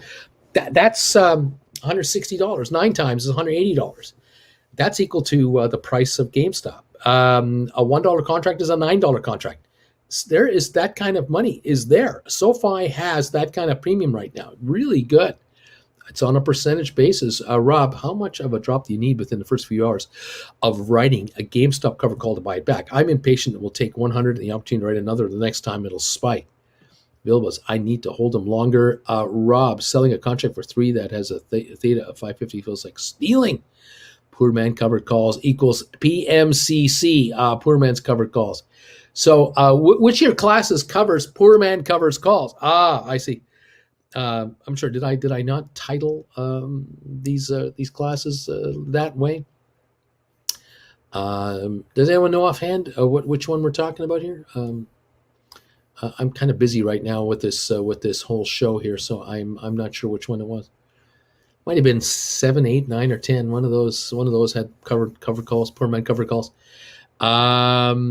And Rob is saying, you know what, Vilbus, it depends on the length of the contract. I usually try to aim to get 50% before buying it back, but it varies. Nothing wrong with grabbing $100 in a couple hours. I mean, what's wrong with that? If I can lock in about 1/3 of the total in profit within a few hours and get out clean to write again, I'm usually only doing a week or 2 out. These are all good strategies for option writers. 179 on GameStop now. So we're backing off $1 something here. 178.97. Those contracts are falling. Mr. Seneca, you two are now making money on those Apple calls. Cheddar is laughing. Nelson, number 8. Rob, hey, if you're making money, it's the right way to do it. Exactly, Rob. You know it. 178.97, and you make half your money, 2/3 of your money in a few hours. Something wrong with that? Nothing wrong whatsoever. The key is to write the contracts when the stocks spike a little bit, and then just lurk in the weeds and look to buy them back if that's what you're after. And if you're looking at a 2-day expiry, a 7-day expiry, you're looking for volatility on the downside, and you're going to grab it. Absolutely. The time will also work in your favor, obviously, the closer you get to expiry. 618 on Spire, down only 2 cents. ME has come back to 12. That's back from 1165, so that's looking a bit better. Matterport 18 76 up 40 cents. GameStop 178.78. Backing off on GameStop. High today 180.66, almost $2. We've almost had a $2 drop from the high here, where people were able to write these contracts. Well done. Joe is saying thanks. Gotta go. Stay away from that single ply toilet paper. Thanks, Uncle B. You know it, Austin. Always stay away from the single ply. Always. Vilbus, my motivation to buy them back ASAP has to do with GameStop volatility. Of course, you can roll them, but I'm an avid, yo-yo if I can. Rob, sold it for 305 like 10 minutes ago, and it's already down to 215. Could buy it back, but I know I can wait till tomorrow and just have time cut it in half again. And of course, Rob knows that if the shares want to drop another dollar right now to 177.70, these will drop from 215 to $1.50, and he'll be up 50% in no time. So 178.78, Rob is not that far away from scoring a 50% gain. If he wants to steal it and take it, it's totally up to him. Fantastic. And this is why you want to write as many of these as you can, score as many dollars as you can quickly. Thank you. Move on to your next trade. Fabulous. There you go. Nicely done. Poop Hands McGee here, checking in with my single ply. AB, and there's plenty of toilet paper, but only in single ply. Satan, probably. That's not fair. That's not good. Oh, man. Spire, we're back to even again. 620. We have come back. The volume now, 790,000. It just keeps coming. The volume just keeps coming in steadily and steadily. 900-odd thousand on Spire is a typical day. We're going to break it again. We're going to have another higher day on volume here on it. 178.99 on GameStop right now. The Dow's up 165, S&P up 37, NASDAQ up 171. And there you go, kids. There it is. Vilbus, GameStop getting me warmed up for writing a ton of covered calls on all our former SPACs when they are ready. Yes, sir. Spire going to pop to 7 today. I got a feeling, says AB. We're ready to go. That would be great. SoFi does not like $20. 1984 is where it's at. That's where it's at. Can't wait to write some Spire calls when it comes back. There you go, Rob. You know it, buddy. 178.86 on GameStop, backing up a little more. Just a titch more. So close on GameStop. Easy moves here. You write him at 3, you buy him at $1. You write him at 3, you buy him at $1. You write him at 3, you buy him at $1, and you cash in, you cash in, you cash in. Nice. Beautifully done, everybody. Thank you, all of you, for joining me today for the first show. I'll be back this afternoon at 3 o'clock Eastern time, and we're going to follow the markets for the last hour of the day. Thank you all for hanging around with me this morning, and thank you, all of you who have been doing the thumbs up thing today. 545 thumbs ups today. That is pretty awesome sauce stuff. Thank you, guys. That is beautiful. It's really helping the momentum of the show, and I do appreciate it. Those of you who are looking for one-on-one sessions, let me know if you're interested. Just send me an email, and we'll see if we can slot you in for Saturday or Sunday this week. In the meantime, have yourselves a great afternoon out there. We'll see you at 3 Eastern for the last hour of the day as we finish it off. Rob, thanks, buddy, for this donation. You're awesome, man. I do appreciate it. Here's some of the profits. Uncle Bruce, love you, buddy. Have a great one. Thanks, man. Appreciate that. I love it when you guys make money. It's just so darn good. GameStop 178.40, falling again. Here we go. The contracts are coming in. That's a beautiful thing. And Nelson saying thanks. John saying thanks. Larry's waving. Nelson, later, buddy. Phil, have a good break. Bruce, George, good show. Thanks, George. And thanks, everybody. Make a bunch of money out there trading these stocks and writing contracts and getting your fair share. You earn it. You deserve it. And I love it when you guys do this well. Thank you, everybody, for being here. Appreciate it. 3 o'clock today. I'll be back. 178.30 on GameStop. Down it goes. Way to go, Rob. Nice score. What do you know about that we went public via SPAC? Yeah, not much of a fan of that deal. Not much of a fan at all. Not even close to being a fan.